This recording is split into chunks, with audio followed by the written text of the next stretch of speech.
Maoism లేదా మావోయిస్టులు లేదా మన రెగ్యులర్ భాషలో మాట్లాడుకునే నక్సలైట్లు. ఈ నక్సలైట్లు అనే పదాన్ని మనం రెగ్యులర్‌గా వింటూనే ఉంటాం. ముఖ్యంగా చెప్పాలంటే 1990లో పుట్టిన తర్వాత అందరికి గూడా మావోయిస్టులన్నా, నక్సలైట్లన్నా ఒక ఐడియా ఉంటుంది. ఈ జనరేషన్‌లో ఉన్న వాళ్ళకి నక్సలైట్లన్నా, మావోయిస్టులన్నా చాలా తక్కువ మందికి ఐడియా ఉంది. అంటే ఒక రకంగా చూస్తున్నట్లయితే వీళ్ళ ప్రభావం తగ్గుతూ వస్తుందా అని గూడా చాలా మందికి అనుమానం కలుగుతూ ఉంది. సో, ఈ నక్సలైట్‌ల గురించి మాట్లాడుకుంటే, ఒక వర్గానికి వీళ్ళు దేవుళ్ళతో సమానం. అండ్ ఇంకొక వర్గానికి వీళ్ళు దేశ విద్రోహ శక్తులు. ఒక రకంగా చెప్పాలంటే, రీసెంట్‌గా అమిత్ షా గారు గూడా అన్నారు. 2026 తర్వాత అసలు నక్సలైట్లు అన్న పదం ఎక్కడ వినపడదు, కనపడదు అని. సో, మరి నిజానికి ఈ నక్సలైట్లు నిజంగా హీరోలా? లేకపోతే నిజంగానే దేశ విద్రోహ శక్తులా? నమస్తే. స్క్వేర్ టాక్స్‌కి స్వాగతం. నేను మీ పవన్ కృష్ణ. అండ్ ఇవాళ మనతో పాటు దీని గురించి చర్చించడానికి మనతో పాటు ఉన్నారు senior journalist and analyst Jayasimha Chaturvedi garu. నమస్తే సార్. వెల్కమ్. నమస్తే. So sir, direct straight to the point. మీ దృష్టిలో నక్సలైట్‌లంటే హీరోలా? లేకపోతే విలన్లా? యాక్చువల్‌గా సినిమాలో మాత్రమే హీరోలు, విలన్లుంటారు.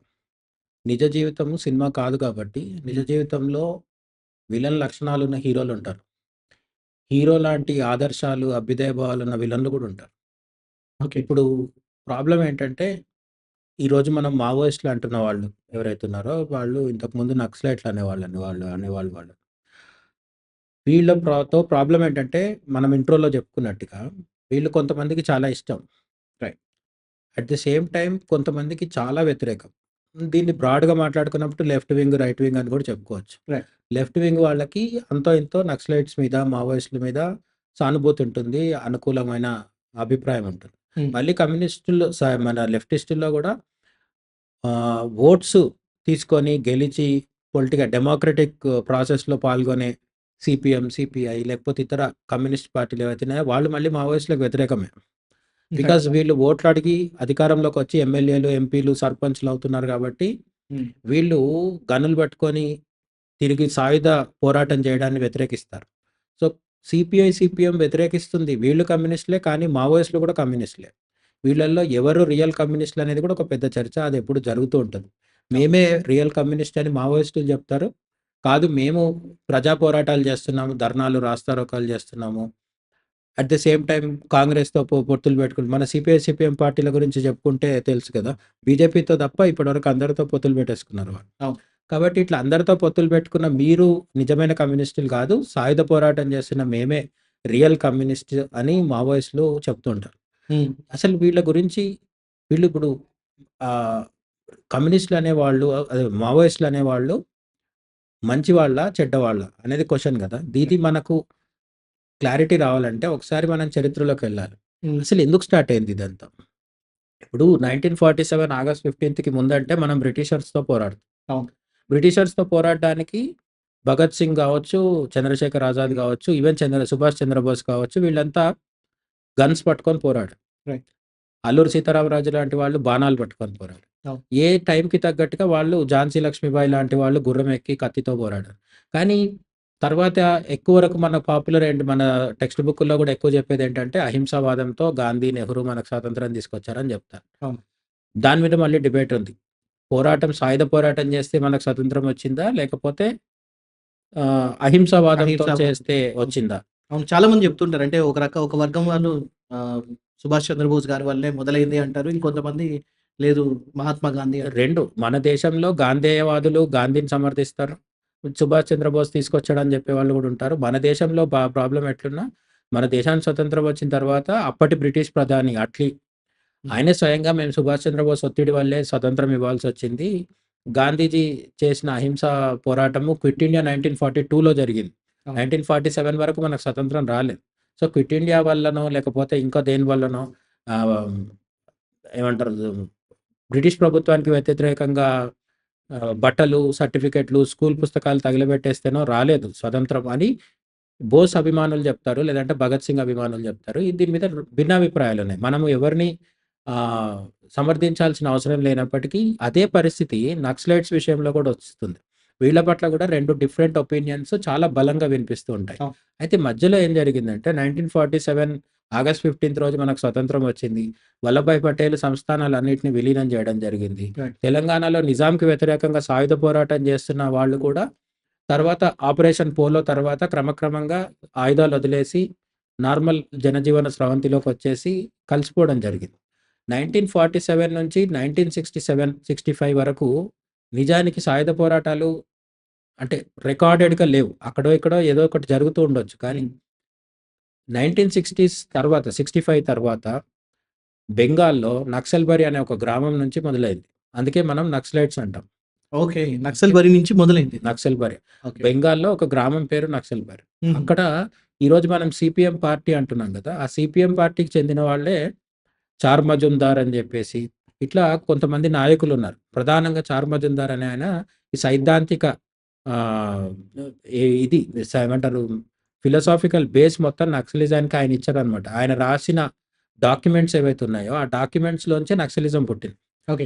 ఎందుకు పుట్టింది? మనం చాలా డీప్‌గా హ్మ్.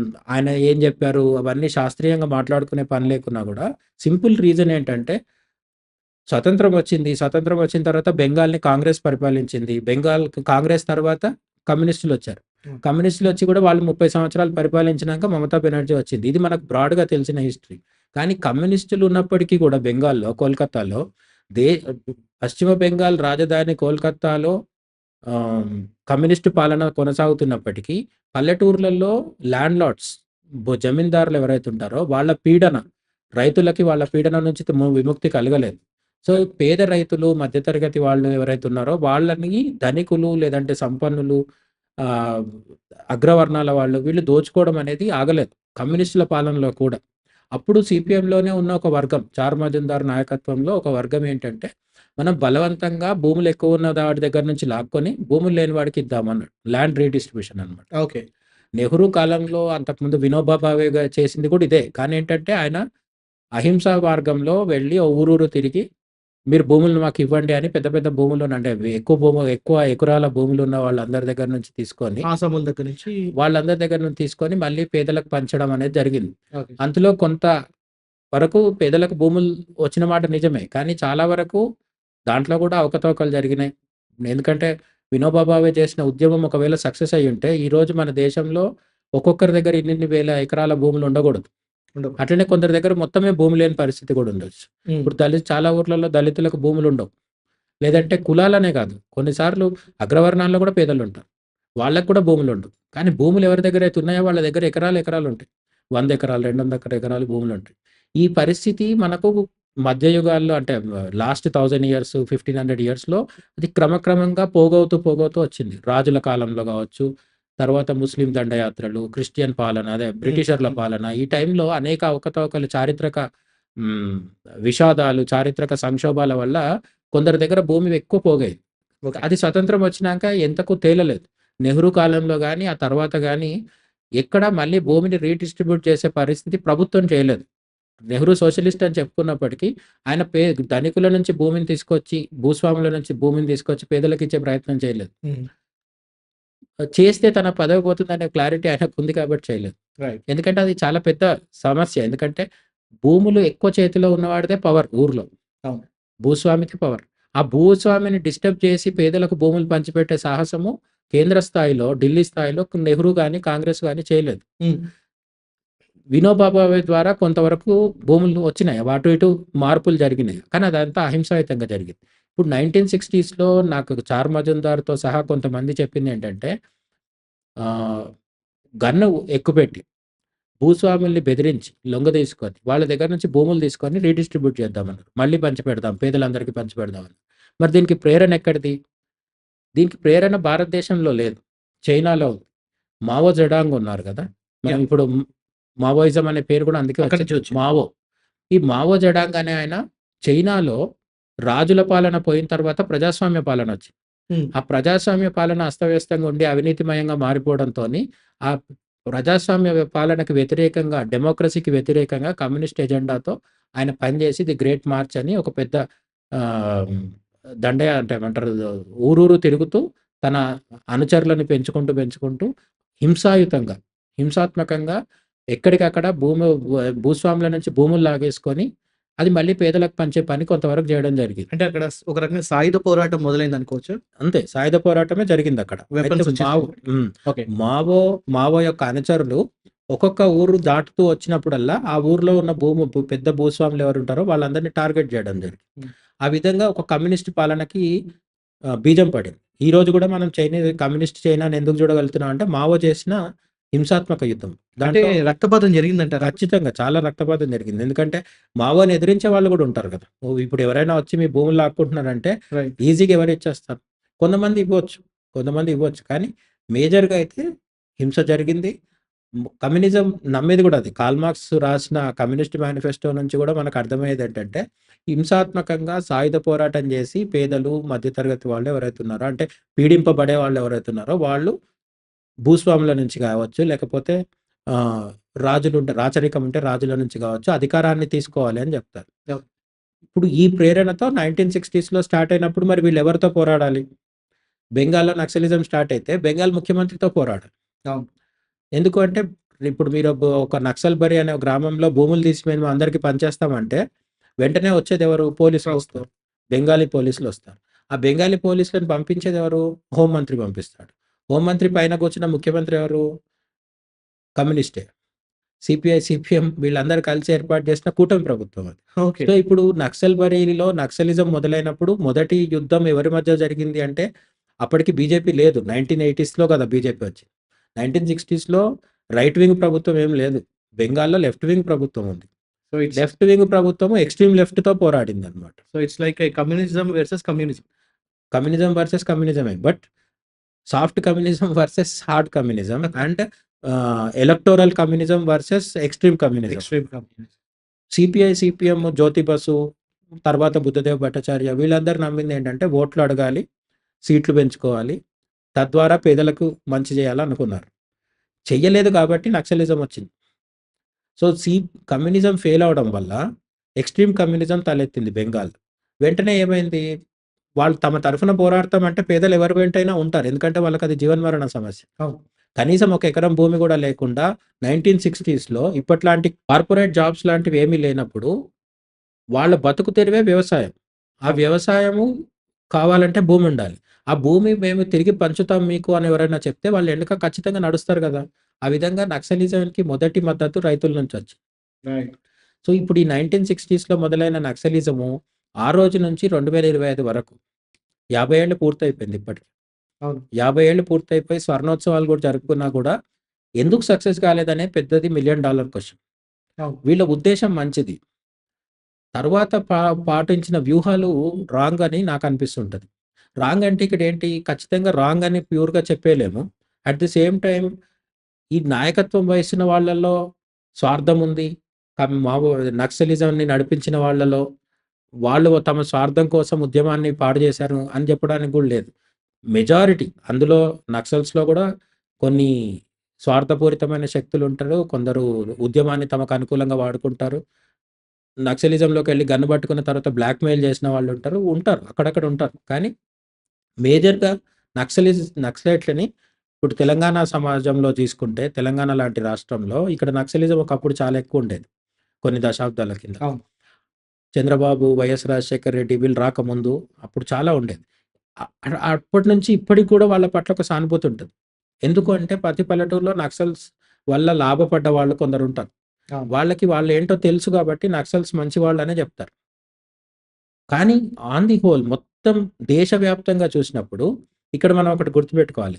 బెంగాల్‌లో ఒక చిన్న పల్లెటూరులో మొదలైన నక్సలిజము ఈరోజు చాలా ఫేమస్ ఏం చెప్తారంటే పశుపతి టు తిరుపతి అని ఒక బెల్ట్ చెప్తారు. హ్మ్. నేపాల్‌లో ఉన్న పశుపతినాథ్ నుంచి ఆంధ్రప్రదేశ్‌లో ఉన్న తిరుపతి వరకు వీళ్ళు వ్యాపించి ఉంటారు అని ఒక ఇదనమాట. అవును. జాగ్రత్తగా చూస్తే తమిళనాడు నుంచి ఎక్కువ కనిపించరు మనకి.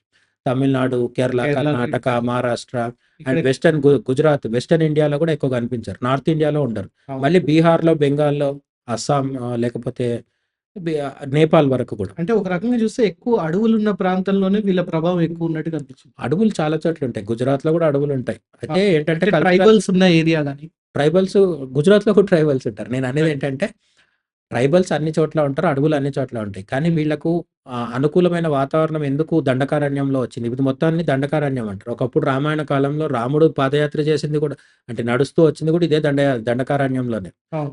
ఉత్తరప్రదేశ్ అయోధ్యలో మొదలయ్యి శ్రీలంక దాకా ఆయన వస్తున్నప్పుడు దండకారణ్యంలోనే రాక్షసులను సంహరిస్తూ వచ్చి పంచవటి దగ్గర ఉండి అక్కడి నుంచి సీతాదేవిని అపహరించిన తర్వాత శ్రీలంకకు వెళ్తాడు. ఈ దండకారణ్యంలో గిరిజనులు ఉండడం అనేది కొన్ని వేల సంవత్సరాల నుంచి కొనసాగుతూ వస్తుంది. అయితే గుజరాత్‌లో అదే వెస్టర్న్ ఇండియాలో కావచ్చు, గుజరాత్, మహారాష్ట్ర కావచ్చు, నార్త్ ఇండియా, కాశ్మీర్ లాంటి ప్రాంతాల్లో కావచ్చు, అక్కడికి ఎందుకు విస్తరించలేకపోయినారంటే గెరిల్లా యుద్ధం చేయడం సాధ్యం కాని వాతావరణం కొంత ఉంటది భౌగోళికంగా. ఇంతే కాకుండా కల్చరల్‌గా వాళ్ళని ఓన్ చేసుకోవడం కూడా కొన్నిసార్లు కష్టమవుతుంది. హ్మ్.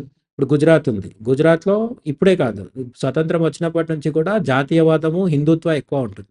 వల్లభాయ్ పటేల్ ఉన్నారు. సోమనాథ్ టెంపుల్ రీకన్‌స్ట్రక్ట్ చేశారు. అటువంటిది మరి మిగతా రాష్ట్రాల్లో ఎందుకు జరగలేదు? అంటే అక్కడ హిందుత్వకు అనుకూలమైన వాతావరణం వల్లభాయ్ పటేల్ నుంచి మొదలుపెడితే అద్వానీ తర్వాత మోడీ వరకు ఉంది. సో, అటువంటి వాతావరణం జాతీయవాదం ఉన్నప్పుడు నక్సలిజం అక్కడికి ఎంటర్ అవ్వడం అనేది కొంతవరకు కష్టం. కష్టం. మహారాష్ట్రలో కూడా ఏంటి ఛత్రపతి శివాజీ తర్వాత తీసుకుంటే గూడా, అక్కడ గూడా జాతీయ భావజాలము, బీజేపీ ఎదుగుదలకు ఉపయోగపడేది ఇటువంటి బీజేపీ, కాంగ్రెస్‌కి గూడా. ఇక్కడ జాతీయవాదం అంటే 1980స్‌లో బీజేపీ వచ్చిన తర్వాత బీజేపీ ఓన్ చేసుకుంటుంది హిందుత్వాన్ని. కానీ అంతకుముందు కాంగ్రెస్ ఉంది కదా!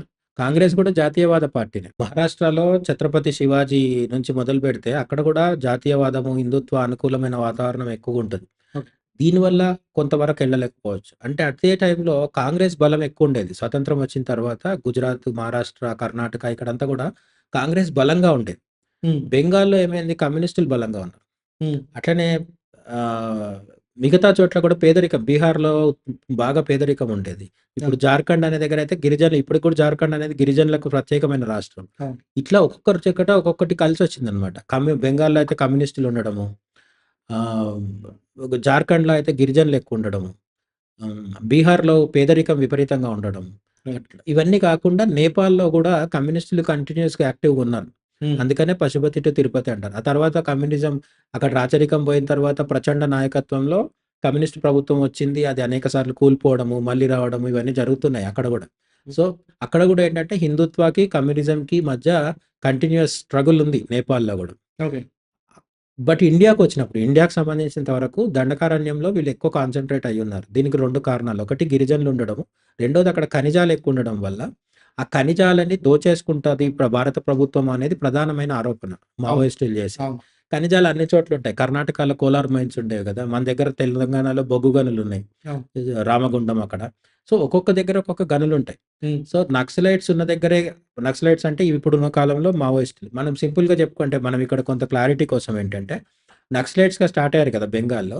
తర్వాత ఏం జరిగింది అంటే, ఈ ఉద్యమము క్రమక్రమంగా విస్తరిస్తూ బీహార్, జార్ఖండ్, ఒరిస్సా, ఆంధ్రప్రదేశ్ బార్డరు. హ్మ్. తర్వాత తెలంగాణ. తెలంగాణలో కూడా నక్సలిజం వచ్చింది. కానీ మన దగ్గర పీపుల్స్ వార్ అనే పార్టీ ఉండేది. అవును. అవును. తెలుగు విన్నాను. రాష్ట్రాల్లో సమైక్య ఆంధ్రప్రదేశ్ ఉన్నప్పుడైనా, ఎప్పుడైనా పీపుల్స్ వార్ అనేది ఒకటుండేది. అవును. ఈ తర్వాత వైఎస్ రాజశేఖర రెడ్డి టైంలో చర్చలు జరిపినప్పుడు ఏంటంటే 2 పార్టీలు విలీనమైపోవడము, ఉత్తరాదిలో ఉన్న పార్టీ, ఇక్కడున్న తెలుగు రాష్ట్రాల్లో ఉన్న పీపుల్స్ వార్ అందరూ విలీనమైపోయి, అది చివరికి ఏంటంటే మావోయిస్ట్ పార్టీ అయిందనమాట. రైట్. సో, ఇప్పుడు ఫైనల్‌గా ఉన్నదేంటంటే నక్సలైట్లుగా మొదలై అంటే నక్సల్బరీలో స్టార్ట్ చేసిన సాయుధ ఉద్యమంలో నక్సలైట్లు అనే పేరుతో మొదలైన చిన్న సాయుధ ఉద్యమము పెరిగి ఏంటంటే దేశవ్యాప్తంగా అంటే ఒక బెల్ట్ మొత్తం ఈ మావోయిస్ట్ బెల్ట్‌లో మొత్తం వీళ్ళు స్ప్రెడ్ అవ్వడం అయితే జరిగింది. ఒక దశలో బాగా బలంగా కూడా ఉండే. హ్మ్. చంద్రబాబు నాయుడు అంతకుముందు హోంమంత్రి మాధవరెడ్డి మనకు తెలుసు కదా! వీళ్ళందరి మీద అటాక్స్ జరిగినాయి. అయితే తర్వాత ఏమైంది అంటే భారతదేశ ప్రభుత్వం ప్రయోగిస్తున్న బలం ముందు, ఈ మావోయిస్టుల దగ్గర ఉన్న సాయుధ సంపత్తి కావచ్చు, వీళ్ళకున్న ఇంటెలిజెన్స్ వ్యవస్థ కావచ్చు, వీళ్ళ ఫిజికల్ ట్రైనింగ్ కావచ్చు, ఇవన్నీ వాళ్ళతో పోటీ పడలేకపోతున్నాయి. రైట్. సో, వీళ్ళ ఉద్దేశాలు మంచివే. కానీ ఇంప్రాక్టికల్. అక్కడొస్తుంది సమస్య. నాకొక మంచి ఉద్దేశ్యం ఉంది. ఈ దేశంలో ఉన్న పేదోళ్ళందరికీ ఒకరోజు అన్నం పెట్టాలనుకుంటున్నాను నేను. ఒకరోజు పేదోళ్ళందరికీ అన్నం పెట్టాలంటే నా దగ్గర ఎంత డబ్బుండాలి? ఎంత వ్యవస్థుండాలి? ఎంత ఆహ్, వండి పెట్టడానికి ఎంతమంది మనుషులు కావాలి? ఇవన్నీ ఆలోచించుకోవాలి. మావోయిస్టులు చేస్తున్న తప్పేంటి అంటే, ఒక అంటే ఒక జర్నలిస్ట్‌గా నాకనిపించిందేంటంటే, ఒక మంచి కాజ్ కోసం పోరాడుతూ, దానికి కావాల్సినవి సమకూర్చుకోవడంలో చాలా వరకు ఫెయిల్ అవుతున్నారు. హ్మ్. ఏముండాలి? భారతదేశ ఆర్మీ సంగతి తెలుసు కదా! అమెరికా, చైనా ఇటువంటి దేశాల తర్వాత దాదాపు మూడో అతిపెద్ద ఆర్మీ సైన్యం మనకుంది. అవును. ఆ సైన్యం కాకుండా మావోయిస్టుల మీద ప్రయోగించడానికి ఇంకేముంటాయి? అదనపు భద్రతా దళాలు ఇవన్నీ ఉంటాయి. సీఆర్‌పీఎఫ్ ఉంటది, గ్రే హౌండ్స్. బీఎస్ఎఫ్ ఉంటది, గ్రే హౌండ్స్ ఉంటది. ఇవన్నీ కాకుండా నార్మల్ పోలీస్ ఉంటారు. అవును. వీళ్ళంతా కాకుండా నిఘా సంస్థలు పనిచేస్తుంటాయి. కంటిన్యూయస్‌గా వీళ్ళ కదలికల్ని కనిపెట్టడం కోసమే నిఘా సంస్థలు పనిచేస్తుంటాయి. ఇంటెలిజెన్స్ వర్గాలుంటాయి. టెక్నాలజీ కూడా వచ్చింది. Drones etcetera. ఇవన్నొస్తాయి. టెక్నాలజీలో కూడా వీళ్ళ ఇప్పుడు భారతదేశ ప్రభుత్వాన్ని, కేంద్ర ప్రభుత్వాన్ని అందుకోవడము మావోయిస్టులకు ఎక్కడ సాధ్యమవుతది? హ్మ్. కాబట్టి ఒక ప్రాబ్లమ్ ఏముంది వీళ్ళ దగ్గర అంటే మావోయిస్టుల దగ్గర, వీళ్ళ మంచి ఉద్దేశాలైనా కూడా అవి ప్రాక్టికల్‌గా మన దేశంలో పనిచేయవు. రైట్. దానికి వీళ్ళ బలహీనత అంటే వీళ్ళు చాలా తక్కువ బలంతో పోరాడుతున్నారు. ప్రభుత్వం ఏమో చాలా ఎక్కువ బలంతో అణిచివేస్తుంది. అయితే గిరిజనుల బలం సపోర్ట్ ఉండడం, స్థానికుల సపోర్ట్ ఉండడము, మేధావులు అర్బన్ నక్సలైట్స్ అని అంటున్నాం కదా మనం. సిటీలో కూర్చొని సపోర్ట్ చేసే ప్రొఫెసర్సు, యూనివర్సిటీ స్టూడెంట్సు, హ్మ్. కవులు, రచయితలు వీళ్ళందరూ కూడా జర్నలిస్టుల్లో కూడా కొందరుంటారు. వీళ్ళందరిని కూడా సపోర్ట్‌తో కూడా నక్సల్స్ ఇంకా నెట్టుకు రాగలుగుతున్నాయి. అయితే ఎంత సపోర్ట్ ఉన్నప్పటికీ కూడా ఒక ఆహ్, ఒక ఏనుగుకి, ఒక చీమకి యుద్ధం జరిగితే ఎవరు గెలుస్తారు? ఇప్పుడు కాకుంటే 10 ఏళ్ల తర్వాతైనా అనేది చెప్పడం పెద్ద కష్టం కాదు. ఎందుకు కష్టం కాదంటే చీమ దగ్గర ఏనుగుని ఏనుగుతో పోరాడే భౌతిక బలం లేదు. ఆయుధాలు లేవు. ఇవన్నీ సమస్యలు. అయితే ఈ చీమతో పోల్చినప్పుడు చాలా మందికి కొంచెం అంటే మావోయిస్ట్‌ని అభిమానించే వాళ్ళకి కోపం కూడా రావచ్చు. ఇది వెటకారంలాగా కూడా అనిపించచ్చు. ఇది వెటకారం కాదు. ఉన్న పరిస్థితి చెప్తున్నాను. ఎందుకు అంటే మావోయిస్ట్‌లకు రోజు తినడానికి తిండి కూడా సరిగ్గా ఉండదు. కింది స్థాయి వాళ్ళకి. ఓకే. పైనుండే నాయకుల గురించి చెప్పట్లేదు. కింది స్థాయి వాళ్ళకి పౌష్టికాహార లోపం కూడా ఉంటది. ఇటువంటి పౌష్టికాహార లోపంతో చాలీచాలని ట్రైనింగ్‌తో గెరిల్లా యుద్ధాలు చేస్తూ ప్రపంచంలో మూడో అతిపెద్ద సైన్యాన్ని ఎదుర్కొని మేము గెలుస్తాం అనుకోవడం ఎంతవరకు ప్రాక్టికల్? అది దానివల్ల 60 ఏళ్ళు పూర్తవస్తున్నా సరే సక్సెస్ ఎక్కడ కనిపించట్లేదు. హ్మ్. రెండోది వీళ్ళ డిమాండ్స్‌లో క్లారిటీ లేదు. మావోయిస్ట్‌లకి ఏం కావాలి? అవును. వీళ్ళ అల్టిమేట్ గోల్ చూస్తే చాలా మందికి నేను అదే ఫస్ట్‌లో చెప్పాను గదా! వ్యక్తిగతంగా మావోయిస్టులు అంటే చాలా మందికి ఇష్టం ఉంటది. కానీ వాళ్ళకి కూడా అర్థం కానిదేంటంటే ఒక నక్సలైట్‌ని ఇష్టపడే వాళ్ళు కూడా వాళ్ళకి అర్థం కానిదేంటంటే వీళ్ళు హిందుత్వవాదాన్ని వ్యతిరేకిస్తారు మావోయిస్టులు.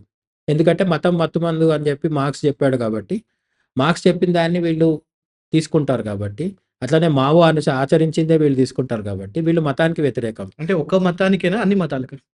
అది ఆరోపణ గూడా ఉంది. హిందుత్వవాదులు ఏమంటారంటే మీరు ఇస్లాం పట్ల క్రిస్టియానిటీ పట్ల కొంత మెతక వైఖరి వహిస్తారు. మా పట్ల మాత్రం చాలా కఠినంగా వ్యవహరిస్తుంటారు. అది ఇది అని చెప్తారు. సరే అది కాదు మావోయిస్ట్‌ల అఫీషియల్ స్టేట్‌మెంట్ ఏంటంటే మేము అన్ని మతాలకు వ్యతిరేకం అంటారు. హ్మ్. అట్లా అనుకున్నా సరే, అట్లా అనుకున్నా సరే అన్ని మతాలకు వ్యతిరేకమైనా సరే మన దేశంలో మతాన్ని కాదని నెగ్గుకు రావడం సాధ్యమా? ఇక్కడే తేడా ఉంది. ఈ ఓట్లు అడుక్కొని రాజ్యాధికారం సంపాదిస్తున్న ఎమ్మెల్యేలు, ఎంపీలు, కాంగ్రెసు, బీజేపీ, బీఆర్ఎస్సు, టీడీపీ ఇవన్నీ పార్టీలు ఏవైతే ఉన్నాయో, ఈ పార్టీలందరూ ప్రజల్లో ఉన్న మత విశ్వాసాలని ఎంకరేజ్ చేస్తున్నారు. హ్మ్. వాటికి అనుకూలంగా తమ రాజకీయం నడిపిస్తున్నారు. ఎంఐఎం ఒక రాజకీయం చేయొచ్చు, బీజేపీ ఒక రాజకీయం చేయొచ్చు. వీళ్ళిద్దరి మధ్యలో కాంగ్రెస్ దూరేసి నేను సెక్యులర్ అని చెప్పొచ్చు. హ్మ్. కానీ అందరూ కూడా మతాన్ని గుర్తిస్తున్నారు. అవును. మేము మొత్తమే మతాన్ని గుర్తించమనకపోయేసరికి ప్రధానమైన ఏమంటారు ఒక కనెక్షన్ లేకుండా పోతుంది. అంటే ప్రజలతో కనెక్ట్ అవ్వాల్సిన మెయిన్ అంశంలో మావోయిస్టులకి ఒక పెద్ద లోపం ఉంది. వాళ్ళు సిద్ధాంతపరంగా మతాన్ని వ్యతిరేకిస్తున్నారు. హ్మ్. మతాన్ని ఎప్పుడైతే వ్యతిరేకిస్తారో మన దగ్గర మన భారతదేశం లాంటి ఆహ్, మతాన్ని సీరియస్‌గా తీసుకునే సమాజంలో ప్రజలతో కనెక్ట్ అవ్వడం కష్టమవుతది. హ్మ్. దానివల్ల గిరిజనులకి కొంత వీళ్ళు కనెక్ట్ అవుతున్నారు. ఎందుకంటే అక్కడ వాళ్ళ మతం, వాళ్ళ ఆచార విశ్వాసాలు వేరు. మెజారిటీ ఆఫ్ ఇండియా భారతదేశంలో బయట సిటీల్లో గాని, ఇప్పుడు మావోయిజం సక్సెస్ కాకపోవడానికి ఇంకొక కారణం ఏంటంటే ఎక్కడో ఊర్లలో ఉండి అడవుల్లో ఉండి పోరాడుతున్నారు. వీళ్ళు ఊర్లోకొచ్చేదెప్పుడు, పట్టణాల్లోకొచ్చేదెప్పుడు, సిటీల్లోకొచ్చేదెప్పుడు? రాకుండానే 60 ఏళ్ళు గడిచిపోయినాయి. అంటే మీరు ఎంతసేపు ఊర్లో అడవుల్లో ఉంటారో అక్కడ మీ భూభాగంలో మీ కంట్రోల్‌లో ఉన్న భూభాగాన్ని పట్టిపెట్టుకుంటారు. అప్పుడో ఇప్పుడో ప్రభుత్వం వచ్చి ఎన్‌కౌంటర్ చేస్తది. ఆ ఎన్‌కౌంటర్ నిజమా? బూటకమా? మళ్ళీ అదొక చర్చ. అంటే ఇక్కడ ఎప్పుడైనా గూడా ఇప్పుడు మెయిన్‌గా ముఖ్యంగా ఈ మావోయిస్టులకున్న ఒకే ఒక ఎజెండా ఏంటంటే గిరిజనుల్ని కాపాడుకోవడం, అక్కడ ఖనిజాల్ని కాపాడుకోవడం. అండ్ అక్కడికి ఈ వెస్టర్న్ సివిలైజేషన్ ఇదేది గూడా మాకొద్దు. అక్కడ సొంతంగా మేమే ప్రజా కోర్ట్ నిర్వహిస్తాం. కావాలంటే అక్కడ మీ స్కూల్స్ కూడా మేమే నిర్వహిస్తాం అని చెప్పి కొన్ని సోషల్ యాక్టివిటీస్ కూడా చూపిస్తున్నారు. హ్మ్. మరి దాని గురించి? అదే అంటున్నాను. ఇప్పుడు వాళ్ళ అంతిమ టార్గెట్ అదే అయితే మాత్రము ఓకే మరి. వాళ్ళది వాళ్ళకి చెప్పట్లేదు. మావోయిస్టుల అంతిమ టార్గెట్ ఏంటంటే ఢిల్లీలో గూడా ఎర్ర జెండా ఎగరవేయాలి. ఈ దేశం మొత్తాన్ని తమ ఆధీనంలోకి తీసుకొని కొత్త రాజ్యాంగం రాసి, ఇప్పుడున్న రాజ్యాంగం గాకుండా, సొంత రాజ్యాంగం రాసి చైనాలో మావో ఏం చేశాడో అదే చేద్దామనుకుంటున్నారు. అది చేయడంలో ఎంత దూరంలో మిగిలిపోయారనేది చర్చ. అంటే వాళ్ళు ఇప్పుడు ప్రజాస్వామ్యంలోకొచ్చి ఈ సమకాలీన రాజకీయాల్లో వాళ్ళు కూడా ఈ రాజకీయాల్లో పోటీ చేసి వాళ్ళు కూడా ఇవి మార్చొచ్చు కదా మరి. ఈ ప్రశ్న వాళ్ళకెప్పుడూ ఎదురవుతుంటది. హ్మ్. నిరంతరం నక్సలైట్‌లని గాని, మావోయిస్టులని గాని వీళ్ళని అందరూ అడిగే ప్రశ్న ఏంటంటే మీరెందుకు ఓటింగ్‌లో పాల్గొని, ఎలక్టోరల్ రాజకీయాల్లో పాల్గొని, ఓట్లు అభ్యర్థించి ప్రజల మద్దతుతో రాజ్యాంగాన్ని మార్చొచ్చు గదా! హ్మ్. అంటే వాళ్ళు దానికి ఒప్పుకోరు. వాళ్ళేమంటున్నారంటే ఈ కార్పొరేట్‌లు ముందైతే భూస్వాములు. హ్మ్. నక్సలిజం స్టార్ట్ అయినప్పుడు భూస్వాములు ఉండేవాళ్ళు. హ్మ్. ఇప్పుడు ఆ పాత్రని కార్పొరేట్‌లు పోషిస్తున్నారు. నిజమే కార్పొరేట్‌లు దోపిడీ చేస్తారనేది ఎవరు కాదనలేని విషయం. రైట్. కానీ కార్పొరేట్‌ల వల్లనే సిటీ‌లో యూత్‌కి జాబ్స్ వస్తున్నాయి. ఇప్పుడు యూట్యూబ్ అనేది ఒక కార్పొరేట్.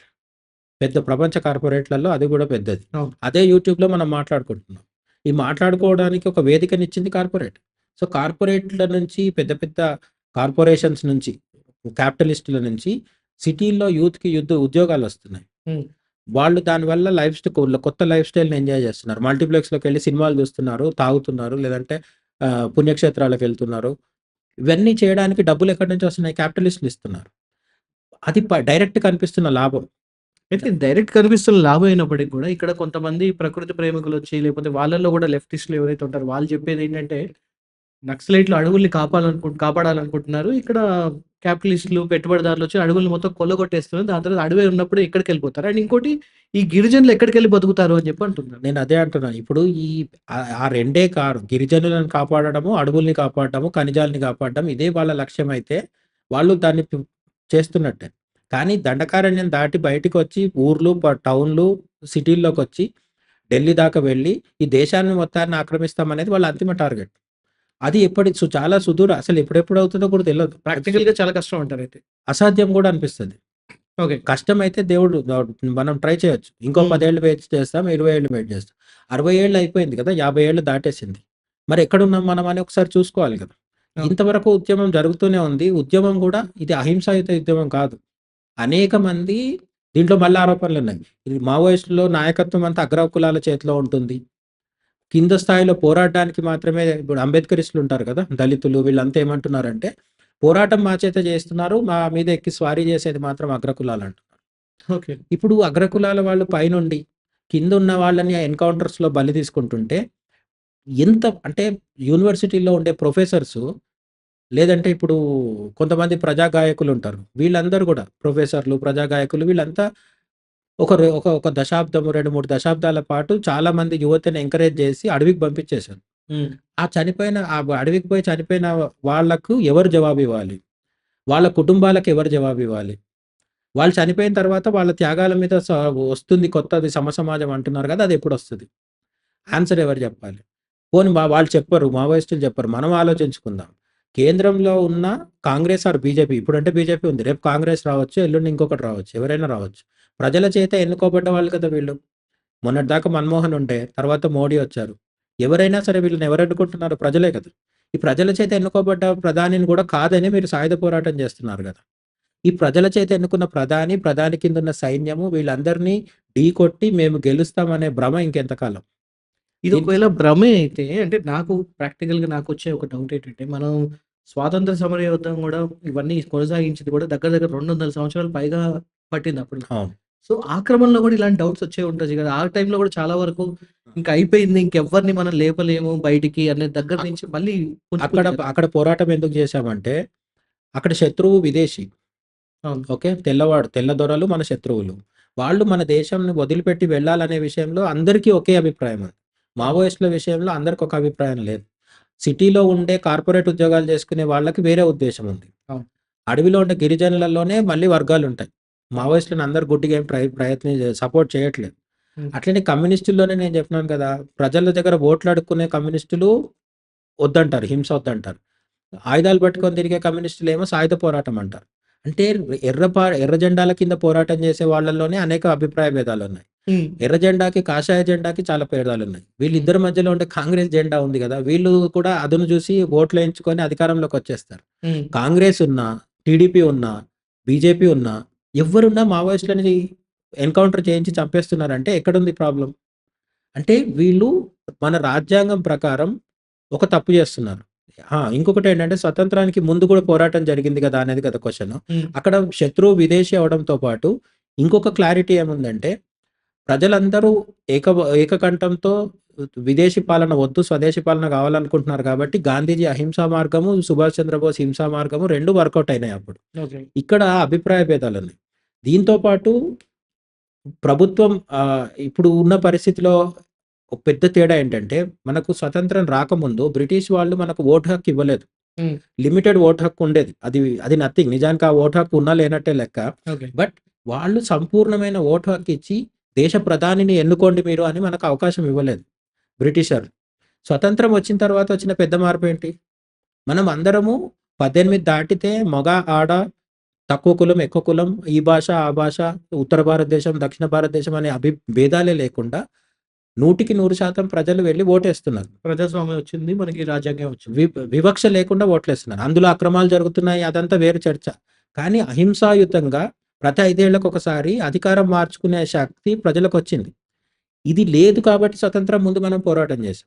అవును. ఇప్పుడు మావోయిస్టులని కన్విన్స్ కాకపోవడానికి, మావోయిస్టులకి అధిక సంఖ్యలో మద్దతు రాకపోవడానికి కారణం ఏంటంటే, మీరొచ్చి ఎన్నికల్లో పోటీ చేసి అధికారం సంపాదించే అవకాశం ఉన్నా కూడా ఆయుధాలు పట్టుకుంటున్నారు. మీకు ఓట్లు అనే అవకాశం ఉన్నా కూడా బుల్లెట్‌లకే ప్రిఫరెన్స్ ఇస్తున్నారు. ఈ పాయింట్ మీద చాలా మంది కన్విన్స్ అవ్వట్లేదు. హ్మ్. ముఖ్యంగా పెద్ద పెద్ద సిటీల్లో ఉండేవాళ్ళు గావచ్చు, టౌన్స్‌లో ఉండేవాళ్ళు గావచ్చు. 1990 తర్వాత మన దేశంలోకి ఏంటి కోకో కోలా వచ్చింది, పాన్ అమెరికా వచ్చింది, పీటర్ ఇంగ్లాండ్ వచ్చింది, పిజ్జాలొచ్చినాయి, బర్గర్స్ వచ్చినాయి, మెక్‌డొనాల్డ్స్ వచ్చింది. ఇవన్నీ వెస్టర్న్ కంట్రీస్ నుంచి మన దగ్గరకొచ్చినాయి. గూగులు, ఫేస్‌బుక్కు, మెటా లేకపోతే అంటే మొత్తం ఆహ్, ప్రైవేటైజేషను, గ్లోబలైజేషన్ జరిగిపోయింది. సో, ఇప్పుడేంటి అమెరికాలో ట్రంప్ ఒక మాట మాట్లాడితే మరుక్షణం మన దగ్గర వినిపించేస్తుంది. అవును. ఇది 1960స్, 70స్‌కున్న వాతావరణానికి చాలా డిఫరెంట్. హ్మ్.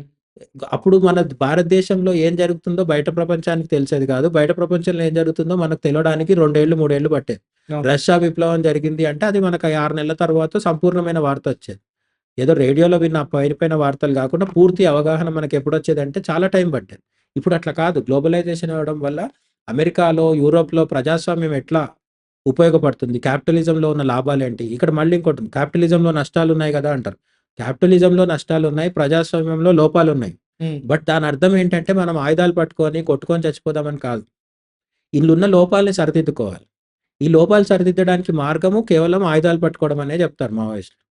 ఆయుధాలు పట్టుకొని పోరాడితే వర్కౌట్ అవ్వదనేది చాలా మంది విశ్లేషణ. హ్మ్. ఎందుకు వర్కౌట్ అవ్వదంటే నేను అప్పటి నుంచి చెప్తున్నాను గదా! మన శత్రువు. అంటే ఈ మావోయిస్టుల శత్రువు. మన శత్రువు అంటే మావోయిస్టుల శత్రువు. అవును. ఈ మావోయిస్టుల శత్రువు ఎవరు? రాజ్యం. రాజ్యం అంటే ఎవరు? ప్రధాని, ప్రధాని కింద ఉండే సైన్యము, ఎయిర్ ఫోర్సు, నేవీ, సీఆర్‌పీఎఫ్ అక్కడి నుంచి మొదలుపెడితే ఊర్లో ఉండే పోలీస్ కానిస్టేబుల్ వరకు. హ్మ్. వీళ్ళందరూ గూడా మావోయిస్టులకు శత్రువులు.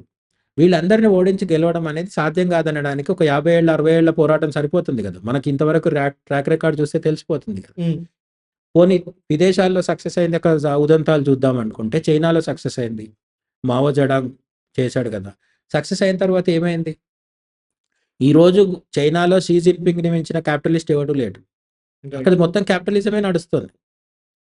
ప్రజలకు ఓటు హక్కు మన దగ్గర కంటే చాలా కొంచెం తక్కువుంటుంది. మన దగ్గర అనుకున్నంతగా ఫ్రీగా అక్కడ జరగదు. కమ్యూనిజంలో గ్రిప్ అంటే ప్రభుత్వం యొక్క ఆహ్, ఉక్కు పిడికిలుంటది. వాళ్ళేమి పెద్దగా స్పందించడానికి అవకాశం ఉండదు. ఇప్పుడు 'షీ జిన్‌పింగ్' ఫరెవర్ ప్రధాని ఇప్పుడు వాళ్ళకి. అది కూడా నిర్ణయం అయిపోయింది ఆల్రెడీ. కానీ ఆయనను దించాలంటే ఆయన కిందున్నోళ్ళకే భయం. ఎవరిని ఎప్పుడు ఉరి తీస్తాడో తెలవదు. ఎవరెప్పుడు అదృశ్యమైతారో తెలవదు. అవును. అంటే ఒక విధమైన నియంతృత్వం ఏర్పడటానికి కమ్యూనిజం దారితీసింది తప్ప, మావో ఉన్నంత కాలము అభివృద్ధి కనిపించింది. అంటే నేను గూడా ఇది గమనించాను. ఇక్కడ ప్రధానికి వ్యతిరేకంగా దుర్భాషలాడినా, లేకపోతే కామెడీ చేసినా, ట్రోల్ చేసినా గూడా వాళ్ళు హ్యాపీగా ఇక్కడ రోడ్ల మీద తిరుగుతారు. అవును. కానీ అక్కడ జాక్మా ఉన్నాడు. అక్కడ మన అవును. అలీబాబా, అలీ ఎక్స్‌ప్రెస్ అవును. అధినేత. ఒక్కసారి జస్ట్ అక్కడున్న ఫైనాన్స్ గురించి మాట్లాడేసరికి కనబడకుండా ఎళ్ళిపోయాడు. చనిపోయాడని గూడా అనుకున్నారు. ఇప్పటికి గూడా తెలీదా ఆ న్యూసు? అది అంటే ఇప్పుడు 'జాక్ మా' ఉదంతం తీసుకున్న ఆ మధ్య చాలా మంది ఒక యాక్ట్రెస్‌ని గూడా మాయం చేసేసారు. Mindless. Chinese actor Chinese super star ఆమె. హ్మ్. సో, ఈ విధంగా చాలా మందిని జరుగుతుంటది. ఇమ్మీడియేట్ షీ జిన్‌పింగ్ వాళ్ళ యొక్క డిప్యూటీస్ ఉంటారు గదా! ఆయన తర్వాత స్థాయి నాయకులుంటారు గదా! వాళ్ళు గూడా ఎప్పుడంటే అప్పుడు వారాల తరబడి కనిపించరు. మళ్ళీ బయటకొస్తారు, కొందరు రారు. ఈ విధంగా ఎందుకు జరుగుతుంది అంటే కమ్యూనిజం అనే వ్యవస్థలోనే అటువంటి ఒక నియంతృత్వ ధోరణి ఉంటుంది. వాళ్ళు చెప్పే పద్ధతిలోనే. కమ్యూనిజం అంటే ఏంటి? చాలా డీప్‌గా డిస్కషన్ ఒద్దు గానీ సింపుల్‌గా ఏంటంటే ఒక పోలిట్ బ్యూరో అని ఉంటుంది. హ్మ్. అందులో కొందరు సభ్యులుంటారు. ఆ సభ్యులందరూ కలిసి ఒక నాయకుడిని ఎన్నుకుంటారు. ఈ నాయకుడు, ఆ సభ్యులు అందరూ కలిసి దేశాన్ని పరిపాలిస్తారు. అంతే కదా! హ్మ్. వీళ్ళని ఎన్నుకోవడంలో ప్రజల ప్రమేయం ఎంతవరకు ఉంటుంది? చాలా తక్కువ. అవును. ఓకే. కమ్యూనిజంలో కూడా ఎన్నికలుంటాయి. అక్కడ, ఇక్కడ ఎన్నికలు జరుగుతాయి. కానీ మన దగ్గరలాగా దేశ ప్రధానిగా మోడీ ఉండాలా? రాహుల్ గాంధీ ఉండాలా?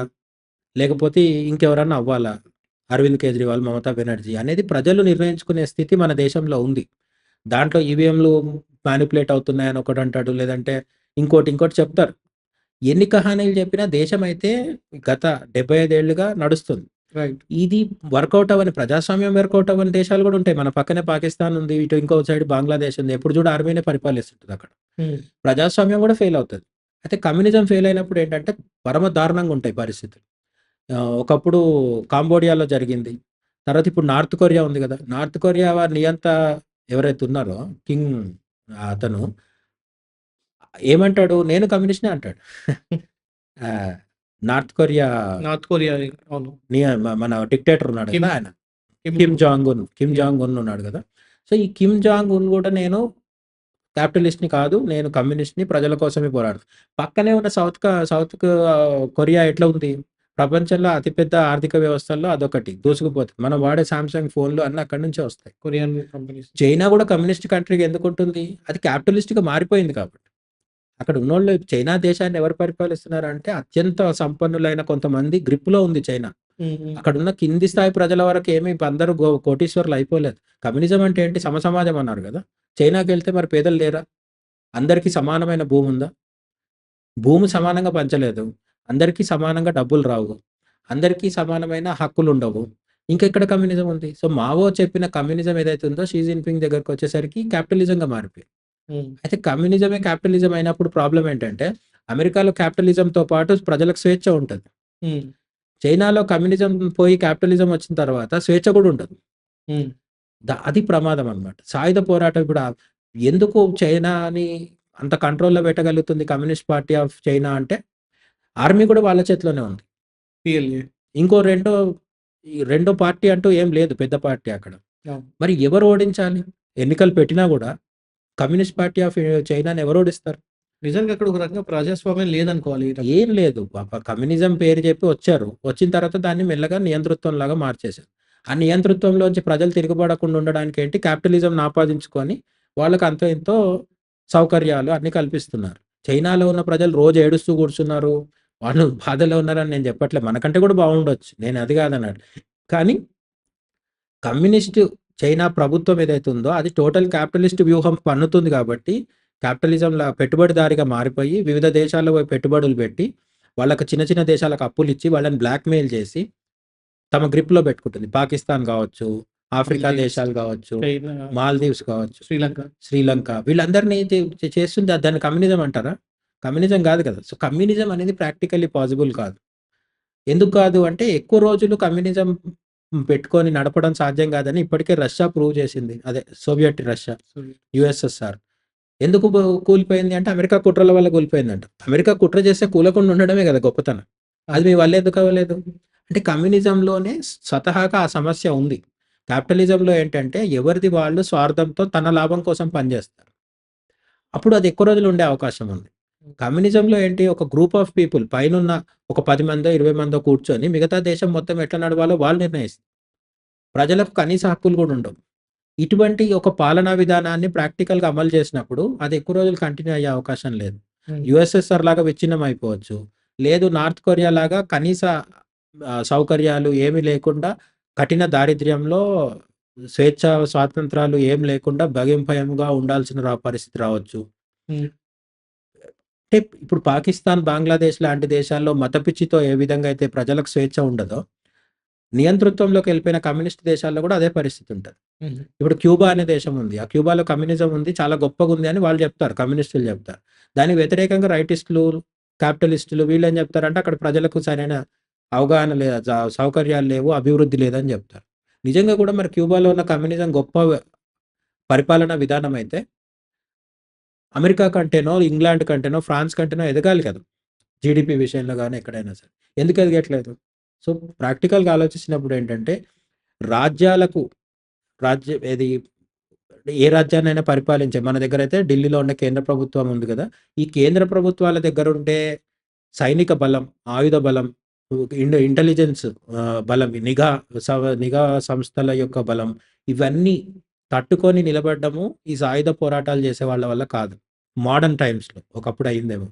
రెండోది ఈ కమ్యూనిజం ద్వారా ఒకవేళ విప్లవం వచ్చినా సరే, ఆ విప్లవం తర్వాత పై స్థాయిలో ఉండేవాళ్ళు స్వార్థపరులైపోయి మళ్ళీ విప్లవాన్ని పాడు చేయరనే గ్యారంటీ లేదు. హ్మ్. చాలా దేశాల్లో అది కూడా జరిగింది. కిమ్ జాంగ్ ఉన్ గురించి మాట్లాడుకున్నాం కదా! నార్త్ కొరియాలో కిమ్ గురించి. అతను సర్వ సౌఖ్యాలు అనుభవిస్తుంటాడు. హ్యాపీగా ఎంజాయ్ చేస్తుంటాడనేది బయట టాక్. అవును. మరి వాళ్ళ ప్రజలకెందుకు అవి ఇవ్వద్దు? సమసమాజం కదా కమ్యూనిజం అంటే. సో, కమ్యూనిజం పేరు చెప్పి విప్లవం తెచ్చుకున్నా గూడా చివరిలో వాడు స్వార్థపరుడైతే నిజానికి నార్త్ కొరియా వాళ్ళు బయట కంట్రీస్‌కి వెళ్ళడానికి కూడా ఎలౌ లేదనుకుంటా. అలౌడ్ అంటే వాడు తప్పించుకోవడానికి వెళ్తూ దొరికిపోతే ఉరిదీస్తారు. ఉరిదీస్తారు, షూట్ చేస్తారక్కడ. ఆ! రైట్. మళ్ళీ లోపలికొచ్చేవాడైతే ఎవడుంటాడు గదా!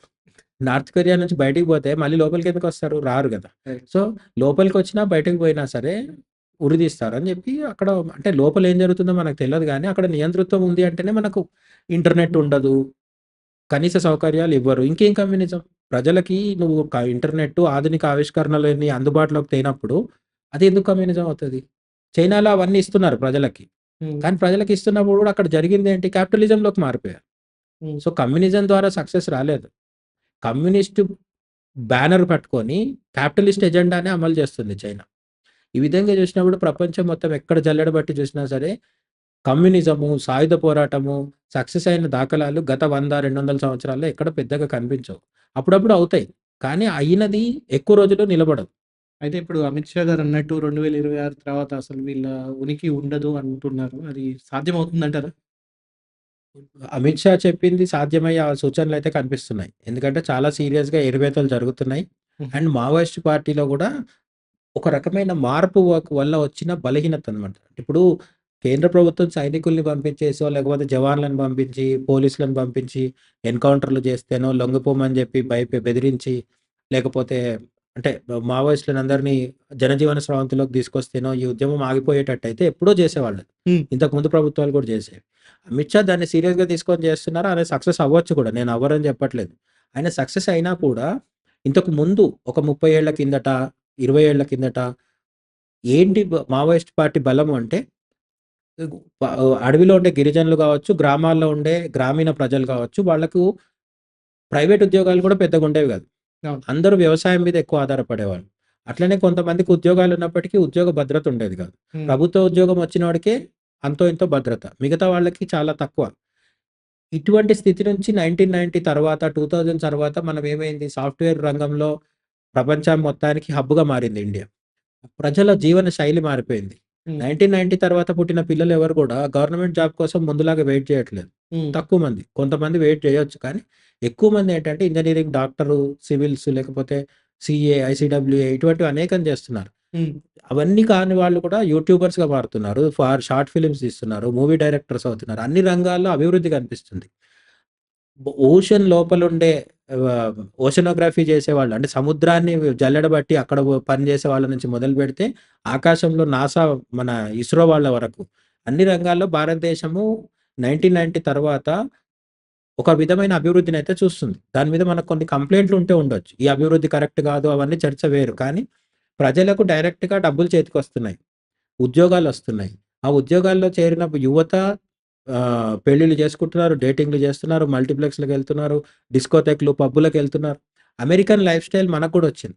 హ్మ్. అమెరికాలో ఎందుకు కమ్యూనిజం లేదు? అమెరికాలో ఎందుకు మావోయిస్టులు అంటే నక్సలైట్స్, మావోయిస్టులు, సాయుధ పోరాటం చేసేవాళ్ళు లేరు అంటే అక్కడ క్యాపిటలిజము విశ్వరూపం చూపించేసింది. క్యాపిటలిజం వల్ల ఉండే ఉపయోగాలేంటో ప్రజలకు కింది స్థాయి దాకా అందినాయి. దానివల్ల నష్టాలు జరిగుండొచ్చు, ఎన్నైనా అవ్వచ్చు. గన్ కల్చర్ ఉంటుంది క్యాపిటలిజంలో.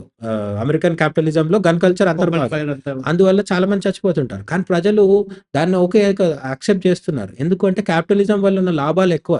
హ్మ్. దాంతో పోరాడితే దాన్ని కాదని చెప్పి తీసేసి గన్ కల్చర్‌కి వ్యతిరేకంగా పోరాటం చేసి కమ్యూనిజంని తెచ్చుకోవట్లేదు కదా వాళ్ళు. అందుకని క్యాపిటలిజంలో ఉండే లాభాలు భారతదేశంలో ఉన్న ప్రజలకి గత 30 సంవత్సరాలుగా ప్రధానంగా లాస్ట్ 15, 20 సంవత్సరాల నుంచి తెలుస్తుంది. 2014 తర్వాత మోదీ వచ్చినాక మన దేశం ఐదవ అతిపెద్ద ఆర్థిక వ్యవస్థ అయింది. రేపు మూడో ఆర్థిక వ్యవస్థగా మారబోతుంది. అమెరికా, చైనా తర్వాత మనదే ఉండబోతుంది. ఈ టైంలో ప్రజలకి ప్రైవేట్ కంపెనీలు, ప్రైవేట్ రంగంలో ఉద్యోగాలు, ఆ ఉద్యోగాల ద్వారా వచ్చే లాభాలు ఇవన్నీ కంటికి కనిపిస్తున్నప్పుడు మావోయిస్టులకు మద్దతు పలకడం ముందంత ఉండదు. ఈ మద్దతు లేనప్పుడు ఏ ఉద్యమమైనా కొనసాగదు. కేవలం గన్నులుంటే సరిపోదు. ఆ గన్నుల్ని సమర్థించే ప్రజలుండాలి. మావోయిస్టుల వెంట ఉండే ప్రజలు, యువత ఒకప్పటి కంటే తగ్గిపోయింది. ఇంకా కూడా తగ్గిపోతుంది. తగ్గిపోతుంది కాబట్టి మనం అమిత్ షా చెప్పేది నిజమవ్వొచ్చని నమ్మొచ్చు. అయితే ఇప్పుడు కాసేపు అంటే ఇప్పుడు వీళ్ళు అంటే మావోయిస్టులు కలగంటున్న ఎర్ర జెండా ఎగరేయాలి, ఎర్రకోటలు ఇవన్నీ పక్కన పెట్టేస్తే, అది ప్రాక్టికల్‌గా సరే మనకంటూ ఒక ఐడియా ఉంది. ప్రాక్టికల్‌గా అవుతుందా? లేదా? అనేది. ఎవరి ఆలోచనలు, ఎవరి దృఢ సంకల్పాలు వాళ్ళకున్నాయి. ఫైన్. All okay. కాకపోతే ఇక్కడ నాకు ఒకే ఒక థాట్ ఏంటంటే, మావోయిస్టులు ఇప్పుడు వీళ్ళందరూ కోరుకునేది ఒకటుంది. వాళ్ళు ఒక రకంగా పాజిటివ్‌గా నాకు అనిపించింది ఏంటంటే, ఖనిజ సంపదని కాపాడాలి, అడవుల్ని కాపాడాలి. మేము వెళ్ళిపోతే ఆహ్, క్యాపిటలిస్టులొచ్చేస్తారు, మొత్తం తవ్వేస్తారు, అడవులంతా నాశనం అయిపోతాయి, గిరిజనుల ఉనికి అనేది ఎళ్ళిపోతుంది. ఒక జాతి అనేది సమూలంగా నాశనం అవుతుందనే ఒక ఈ పాయింట్ ఏదైతే ఉందో, దీనికి ఎక్కడో చోట ఈవెన్ దో ఇప్పుడు నేను ఈ ఈ సైబర్ లైఫ్‌ని ఎంజాయ్ చేస్తున్నప్పటికి నాకు గూడా అది అవును గదా! అనే ఒక థాట్ ఒస్తుంది. మరి దాన్నేమంటారు? అడవులు, ఖనిజాలు, గిరిజనులు మనకి 3 పదాలెప్పుడు వినిపిస్తుంటాయి. గిరిజనులు, అడవులు, ఖనిజాలు. ఈ గిరిజనులు, అడవులు, ఖనిజాలనేవి మావోయిస్ట్ ప్రభావిత ప్రాంతాల్లోనే ఉన్నాయా? మిగతా ప్రాంతాల్లో గూడా ఉన్నాయా? అనేది ప్రధానమైన అంశం. హ్మ్. నక్సలిజం ప్రభావం లేని రాష్ట్రాలు ఏవైతే ఉన్నాయో, ఆ రాష్ట్రాల్లో గూడా అడవులున్నాయి, గిరిజనులున్నారు, ఖనిజాలున్నాయి. అవును. మరి వాటిని కాపాడుతుందెవరు? సరే పోనీ వాటిని ప్రభుత్వం దోచేసుకుంది, మేము పట్టించుకోలేదు గాబట్టి అని మావోయిస్టులు చెప్తే, దండకారణ్యంలో ఉన్న ఖనిజాలని తీసి దేశం కోసం వాడుకోకుండా ఇంకెంతకాలం ఉందాం? ఓకే. హ్మ్. ఖనిజాలని తీసేస్తే అడవులు పోతాయి. అడవులు పోతే వాతావరణ కాలుష్యం జరుగుతది. అది ఇది అని కొంత చెప్తారు. ఈ వాతావరణ కాలుష్యం అనేది 2 రకాలుగా ఉంటది. నిజంగా చెట్లు నరికేస్తే నష్టము, అది కాలుష్యానికి దారితీస్తది. ఇవన్నీ ఎవరు కాదనలేని విషయాలు. అందులో నిజం ఉన్నప్పటికీ ఒక భారతదేశం లాంటి పెద్ద దేశం ముందుకు వెళ్ళాలంటే ఖనిజాలు తప్పకుండా అవసరమవుతాయి. ఖనిజాలు అవసరమైనప్పుడు కొన్ని చెట్లు నరికి ఖనిజాలని ఏమంటారు తవ్వకాలు జరిపి తీసుకోవడం అనేది తప్పనిసరి. దానికి వేరే మార్గం లేదు. మన దగ్గర ఖనిజాలు ఉన్నప్పటికీ కూడా అదే ఖనిజాలకు డబ్బులు ఖర్చు చేసి పక్క దేశాల నుంచి ఆళ్ళు దిగుమతి చేసుకోవడం అనేది మూర్ఖత్వం గదా! హ్మ్. ఇది. అయితే ఈ తీసేసినప్పుడు అడవులు తగ్గిపోతే ఎట్లా అంటే మళ్ళీ కొత్త అడవులు సృష్టించుకునే ప్రయత్నం ఏదైనా జేయాలి. లేదంటే అత్యంత తక్కువ నష్టం జరిగే విధంగా ఖనిజాలని తవ్వి తీయడం అనేది చేయాలి. మైనింగ్ జేయడం అనేది అత్యంత తక్కువ నష్టం జరిగేలాగా చేయాలి. అంతే తప్ప ఒక భూమిలో ఉన్న ఖనిజాలని అట్లనే శాశ్వతంగా ఉంచేస్తాం అనేది మూర్ఖత్వం. అయితే ఇప్పుడు 60 సంవత్సరాల నుంచి జరుగుతున్న ఈ సాయుధ పోరాటంలో, ఈ మావోయిస్టులకు జరుగుతున్న పోరాటంలో మీరన్నట్టు వేరే మావోయిజం అంటే ప్రభావం లేని వేరే రాష్ట్రాల్లో మరి జరగట్లేదా అని జెప్పి అంటున్నారు గదా! ఒకవేళ నిజంగా అక్కడ ఇది జరిగితే ఫర్ ఎగ్జాంపుల్ ఇక్కడ మావోయిజం లేని ఒక రాష్ట్రంలో డిఫారెస్ట్రేషన్ జరిగింది. అక్కడ చెట్లను నరికారు. అక్కడి నుంచి ఖనిజాలు తీసుకున్నారు. ఆ తర్వాత మళ్ళీ అక్కడ ఫారెస్టేషన్ పెంచారు. అక్కడ గిరిజనులకి ఏ ఇబ్బంది కాలేదు. ఇలాంటి ఒక కేస్ స్టడీ వాళ్ళ దగ్గర లేదా? అంటే ఇలాంటిది ఒకవేళ జరిగుంటే వాళ్ళు కూడా తగ్గేవాళ్ళు గదా! మళ్ళీ జరిగిందంటారా నిజంగా? ఇప్పుడు ఒకసారి యుద్ధం మొదలైన తర్వాత యుద్ధాన్ని కంటిన్యూ జేయడానికి ఎవరైనా కారణాలు ఎతుక్కుంటారు. మావోయిస్ట్‌ల పరిస్థితి ఏంటంటే వాళ్ళు స్టార్ట్ అయ్యి చాలా దూరం వచ్చేసారు. ఇప్పుడు వాళ్ళకేంటంటే మనం చెప్తున్న లాజిక్ వాళ్ళకి తెలీదనుకోవడానికి వాళ్ళంతా వాళ్ళలో చాలా మంది ఉన్నత విద్యావంతులు ఉంటారు గదా! అవును. మరి వాళ్ళకెందుకు తెలవదు? కేంద్ర భారతదేశం అనే రాజ్యం ఏదైతే ఉందో, ఆ రాజ్యం యొక్క సైన్యంని తట్టుకోవడం మా వల్ల కాదని వాళ్ళకి తెలీదా? హ్మ్. లేదు కొత్త సైన్యాన్ని పోగేసుకొని వాళ్ళతో ఢీకొట్టాలంటే కూడా చాలా టైం పడతది. అసలు అవకాశం లేదు కూడా. చూస్తుంటే హ్మ్. ప్రజల్లో కూడా మద్దతు తగ్గిపోయింది. 90లతో పోలిస్తే ఇప్పటికి ప్రజల నుంచి మద్దతు లేదు. ప్రభుత్వం నుంచి మద్దతు లేదు. ప్రభుత్వం వ్యతిరేకంగా అణిచివేత ధోరణిలో ముందుకెళ్తోంది. హ్మ్. ఇవన్నీ జరుగుతున్నప్పుడు ప్రాక్టికల్లీ ఈ యుద్ధం గెలవడం సాధ్యం కాదు అని తెలిసినా కూడా యుద్ధంలో దిగిన తర్వాత దాన్ని సమర్థించుకునే ప్రయత్నమే చేస్తారు. అయితే ఉదాహరణకి ఇప్పుడు యు ఆహ్, యుక్రెయిన్ అధినేత యుక్రెయిన్ ప్రెసిడెంట్ ఎవరైతే ఉన్నారో జెలెన్స్కీ అమెరికా మద్దతు ఉపసంహరించిన తర్వాత ఏమైంది? జెలెన్స్కీ యుద్ధం గెలవడం సాధ్యం కాదు. అమెరికా సపోర్ట్ ఉంటే కూడా చాలా వరకు యుక్రెయిన్ భూభాగాన్ని రష్యా ఆక్రమించుకుంది. రష్యాది నైతికంగా తప్ప, నైతికంగా ఒప్ప అనేది పక్కన పెడితే, యుద్ధాలు ప్రాక్టికల్‌గా ఆలోచించాలి. ఓకే. ఇజ్రాయెల్ గాజా యుద్ధంలో గాజాదే కరెక్ట్, పాలెస్తీనాదే కరెక్ట్ అయ్యుండొచ్చు. అది ఎవరి చర్చ వాళ్ళది. నా ఉద్దేశంలో ఇజ్రాయెల్ కరెక్ట్ అని నేను అంటాను. నా ఉద్దేశం వదిలేద్దాం. ఇజ్రాయెల్‌ది కరెక్ట్ అయినా, పాలస్తీనాది కరెక్ట్ అయినా యుద్ధం గెలిచే అవకాశాలు ఇజ్రాయెల్‌కి ఎక్కువున్నాయి. అవును. అది ప్రాక్టికల్ ట్రూత్.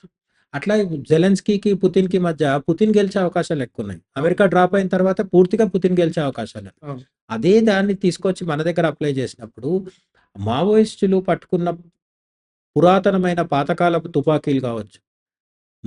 భారతదేశ ప్రభుత్వం దగ్గర డ్రోన్స్ ఉన్నాయి, అణుబాంబులున్నాయి, లేకపోతే మిజైల్స్ ఉన్నాయి, ఇవన్నీ ఉన్నాయి. వాటిని మావోయిస్టుల మీద ప్రయోగించకపోవచ్చు. కానీ నేను చెప్పేదేంటంటే, వాళ్ళ దగ్గరున్న సంపత్తి, ఆయుధ సంపత్తి, ధన సంపత్తి, అట్లాగే వాళ్ళకున్న వ్యవస్థ మొత్తం కింది నుంచి మీద దాకా దేశంలో ప్రతి గ్రామం నుంచి ఢిల్లీ దాకా ప్రతి చోట గూడా భారతదేశ ప్రభుత్వానికి తన వ్యవస్థ అంటూ ఉంది. హ్మ్. ఇవేవీ లేని మావోయిస్టులు గెలవడం ప్రాక్టికల్లీ సాధ్యం కాదు.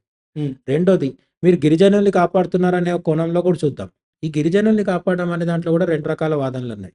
గిరిజనుల దగ్గరికి వెళ్ళి, అక్కడికి ప్రభుత్వ పాలనా రంగాన్ని రానీయకుండా, అంటే డాక్టర్లని, ప్రభుత్వ డాక్టర్లని కావచ్చు, లేకపోతే ప్రభుత్వ అధికారులను కావచ్చు, వీళ్ళెవరిని రానివ్వకుండా వీళ్ళు కాపాడుతున్నామని చెప్తున్నారు కదా! ఈ కాపాడడం వల్ల జరుగుతున్న మంచి కంటే నష్టం ఏమిటంటే, గిరిజనులకు పెద్ద పెద్ద ప్రభుత్వ ఆసుపత్రులు అక్కర్లేదా?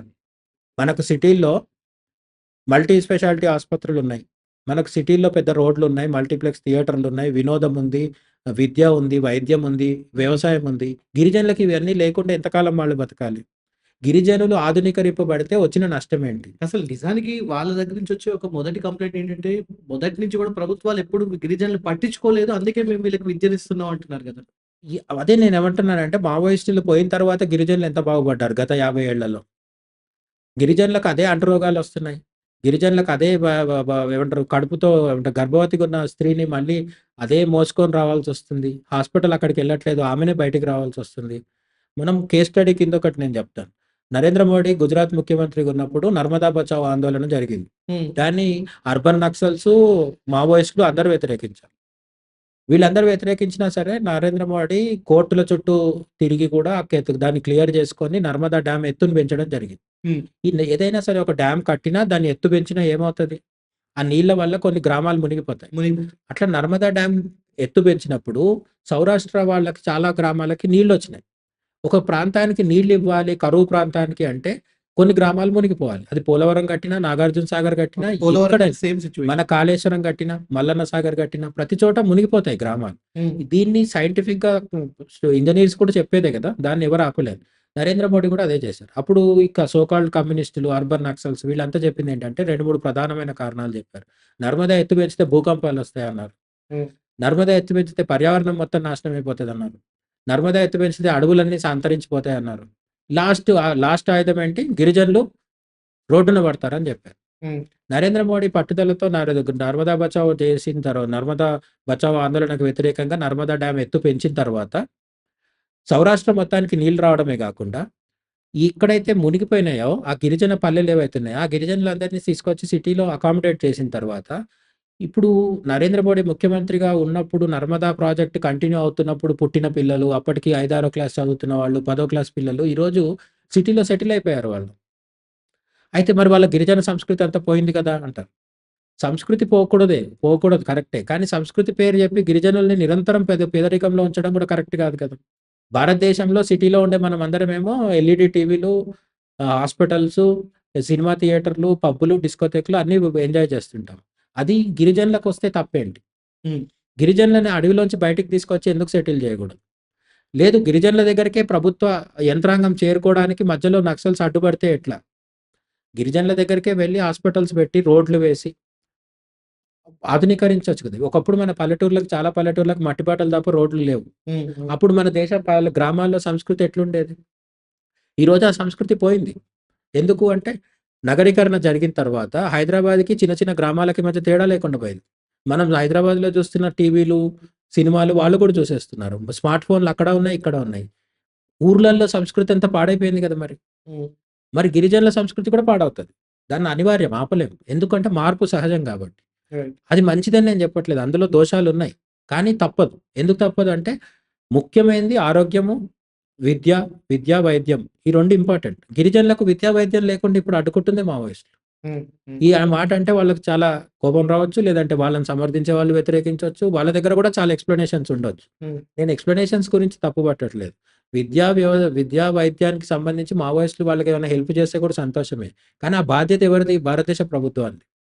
ఆ భారతదేశ ప్రభుత్వంది దాన్ని చేయనీయకుండా మీరు అడ్డుకుంటున్నప్పుడు అది రాజ్యాంగపరంగా వ్యతిరేకం కదా! హ్మ్. సో, ఫైనల్‌గా నేను అసలు ఒక సింపుల్ పాయింట్ చెప్పి ఈ మావోయిస్టు దాంట్లో ఉన్న అసలు విషయం చెప్తా. మనమెళ్లి ఎక్కడన్నా ఒక ప్రభుత్వ భూమిని కబ్జా చేస్తే ప్రభుత్వం ఊరుకుంటదా? ఒక ఓకే. ప్లే గ్రౌండ్ ఉంది. దాన్ని మనం వెళ్లి కబ్జా చేసి నేను ఇల్లు కట్టుకుంటున్నానో, లేకపోతే అక్కడ టెంటేసి కూర్చుంటున్నానో, మంచి పని చేద్దాం. సరే ఒక ప్లే గ్రౌండ్ ఆక్యుపై చేసేసి నేను స్కూల్ పెడుతున్నానని అంటా. అది మంచి పనే కదా! కానీ ఊరుకుంటదా ప్రభుత్వం? లేదు సార్. ఎందుకంటే అది చట్టరీత్యా నేరం. చట్టరీత్యా నేరం గదా! మావోయిస్టులు చేసింది కూడా చట్టరీత్యా నేరం. అంటే ఒక ఒక ప్రభుత్వం ప్లే గ్రౌండ్‌ని ఒక వ్యక్తి కబ్జా చేయడం ఎంత తప్పో, ఒక దండకారణ్యాన్ని మావోయిస్ట్ పార్టీ కబ్జా చేయడం కూడా అంతే తప్పు. అది ఆయుధాలు పట్టుకొని అక్కడికొచ్చిన పోలీసుల్ని చంపుతూ, ఇన్ఫార్మర్‌ల పేరిట అమాయకుల్ని చంపుతూ, ఇన్ఫార్మర్‌ల దగ్గర అయితే గన్స్ ఉండవు కదా! హ్మ్. పోలీసుల దగ్గర గన్స్ ఉంటాయని మీరు చంపుతున్నారు. మరి ఇన్ఫార్మర్‌లని ఎందుకు చంపుతున్నారు? వాడు ఇన్ఫార్మ్ చేసాడని అనుకుందాం. మీ ఉద్యమానికి వ్యతిరేకంగా పనిచేస్తే చంపేస్తారు కదా! ఒక మనిషిని చంపడం మన దేశంలో తప్పు కదా! రాజ్యాంగం ప్రకారం. రైట్. రాజ్యాంగానికి వ్యతిరేకంగా పనిచేసే వాళ్ళ పట్ల సానుభూతి చూపించడం కూడా నేరం. హ్మ్. అది ఫస్ట్ గుర్తుంచుకోవాలి.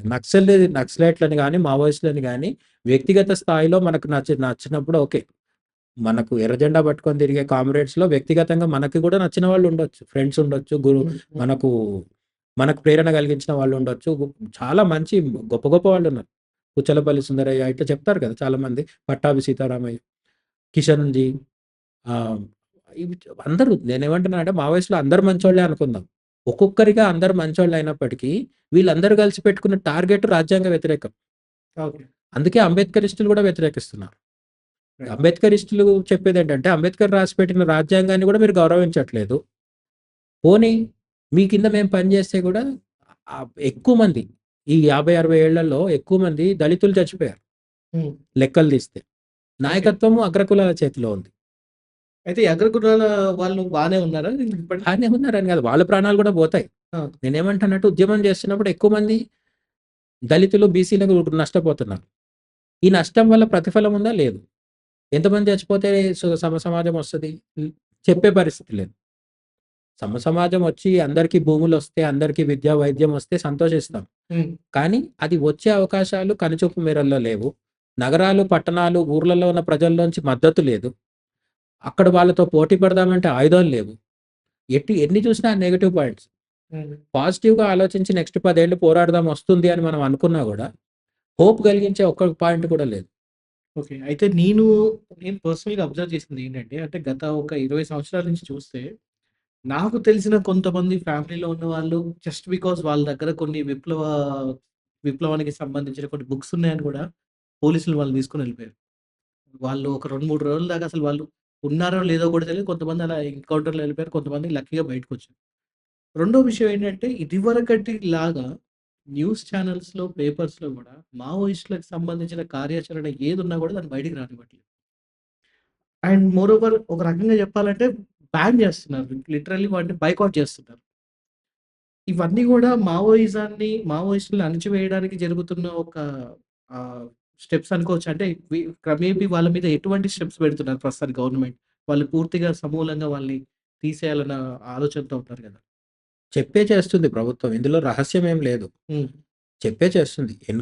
బూటకం ఎన్‌కౌంటర్ అని ఈ మానవ హక్కుల వాళ్ళు లేకపోతే మావోయిస్ట్ సానుభూతి పరులు వీళ్ళు చెప్పడం తప్ప, హ్మ్. బూటకపు ఎన్‌కౌంటర్ జరిగినా, పోలీస్ రైడ్ జరిగినా, విప్లవ సాహిత్యం ఉందని చెప్పి ఎవరినైనా తీసుకొని థర్డ్ డిగ్రీ ప్రయోగించినా, కొంతమంది ఇప్పుడంటే తగ్గింది తెలంగాణలో పల్లెటూర్లలో గానీ, ఒకప్పుడు తెలంగాణ పల్లెటూర్లలో రాత్రి రాత్రి చాలా మందిని యువకుల్ని తీసుకెళ్ళి బాగా టార్చర్ పెట్టేవాళ్ళు పోలీసులు. హ్మ్. ఎందుకు అంటే వాళ్ళకి పైనుంచి వచ్చిన ఆర్డర్స్. ఏ కానిస్టేబుల్‌కి కూడా ఇంకో మావోయిస్ట్‌తో వ్యక్తిగత శత్రుత్వం ఉండదు. ఉండదు. డ్యూటీలో భాగంగా వీళ్ళు వాళ్ళని హింసిస్తారు. వాళ్ళు వీళ్ళ మీద దాడులు చేస్తారు. ఇవన్నీ జరుగుతుంటాయి. ఆ! కానీ ఆ క్రమంలో ఎవరైతే యువత 17, 18, 20 ఏళ్ల పిల్లలుంటారు గదా! వీళ్ళందరూ ఆ టైంలో అనుభవించిన హింసకు గుర్తు చేసుకుంటే ఎవరికైనా కళ్ళలో నీళ్ళొస్తాయి. వాళ్ళు పడ్డ కష్టానికి ప్రతిఫలం లేదు కదా అనిపిస్తది. రెండోదేంటంటే ఈ పై స్థాయిలో ఉన్న సీనియర్ మావోయిస్టులందరూ చెడ్డవాళ్ళని నేను చెప్పట్లేదు. చాలామంది నిజాయితీపరులు, అంకితభావంతో ఉంటారు. కానీ కొందరు బయటికొచ్చేసిన తర్వాత సో కాల్డ్ బూర్జువా పార్టీలని చెప్పుకుని కాంగ్రెస్, బీజేపీ వీళ్ళ దగ్గరికెళ్ళి టికెట్లు తీసుకొని పోటీ కూడా చేస్తున్నారు. వాళ్ళ పిల్లలకి టికెట్లు కూడా ఇప్పించుకుంటున్నారు. ఒక వ్యక్తి తన వాదన ద్వారా చాలామంది పిల్లల్ని అడవిలోకి పంపించి వాళ్ళ చావుకు కారణమయ్యి, చివరిలో తనే మళ్ళీ సిద్ధాంతం మార్చేసుకొని నార్మల్‌గా మారిపోతే అప్పటిదాకా జరిగిన నష్టాన్ని ఎవరు పూరిస్తారు?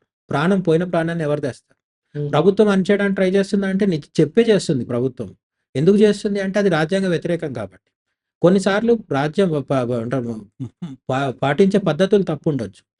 సల్వా జుడుం అని ఒకటుండేది. దాన్ని సుప్రీం కోర్ట్ పెట్టొద్దు, దాన్ని అట్లా నడపొద్దు అని చెప్పేది. అంటే మావోయిస్టులని, నక్సలైట్‌లని అణచివేయడానికి ఈ గ్రామీణ గిరిజనుల ప్రజలతోనే ఒక ముఠాలాగా, ఒక బృందంలాగా తయారు చేసి గిరిజనుల ద్వారా మావోయిస్టుల మీద దాడులు చేయించడం అనేది ఒకటి జరిగింది అప్పట్లో. హ్మ్. అట్లాంటి వాటిని అన్నిటిని సుప్రీం కోర్ట్ తప్పుపడుతూనే ఉంటది పదే పదే. రాజ్యాంగపరంగా, చట్టపరంగా ప్రభుత్వం తప్పు చేస్తే కోర్టులు తిడతాయి. కోర్టులు గుర్తించి వాళ్ళ మీద వ్యాఖ్యలు చేస్తాయి. అంతకు మించి కోర్టులు చేయగలిగింది కూడా ఏం లేదు. హ్మ్. ఇప్పటివరకు ఎప్పుడన్నా ఎన్‌కౌంటర్‌లో పాల్గొన్న పోలీసుల్ని తీసుకెళ్ళి కోర్టు జైల్లో పెట్టిందా? ఉండొచ్చు. 1, 2 ఉదంతాలు ఉండొచ్చు గానీ, సీరియస్‌గా అది జరగదు. ఎందుకంటే కోర్టులు, ప్రభుత్వము ఆహ్, చెప్తున్నా. వీళ్ళందరూ అఫీషియల్‌గా పనిచేస్తారని గాదు. కోర్టులు నిష్పక్షపాతంగానే ఉంటాయి. అయితే కోర్టులు కొన్నిసార్లు మావోయిస్టులకు అనుకూలంగా ఉంటాయి. కొన్నిసార్లు ప్రభుత్వానికి గూడా అనుకూలంగా ఉంటాయి. జరిగిన కేసుని బట్టి కోర్టు వ్యాఖ్యానిస్తది కేసుని. తీర్పునిస్తది. హ్మ్. కాబట్టి ఇక్కడ కోర్టుల ద్వారానో, దేని ద్వారానో జరుగుతదనే దానికంటే కూడా ప్రభుత్వం మమ్మల్ని ఎందుకు అణచివేయాలనుకుంటుంది మావోయిస్టులు ఆలోచించాలి. ఓకే. ప్రభుత్వం ఎవరినైనా సరే అణచివేస్తది. ఎవరిని?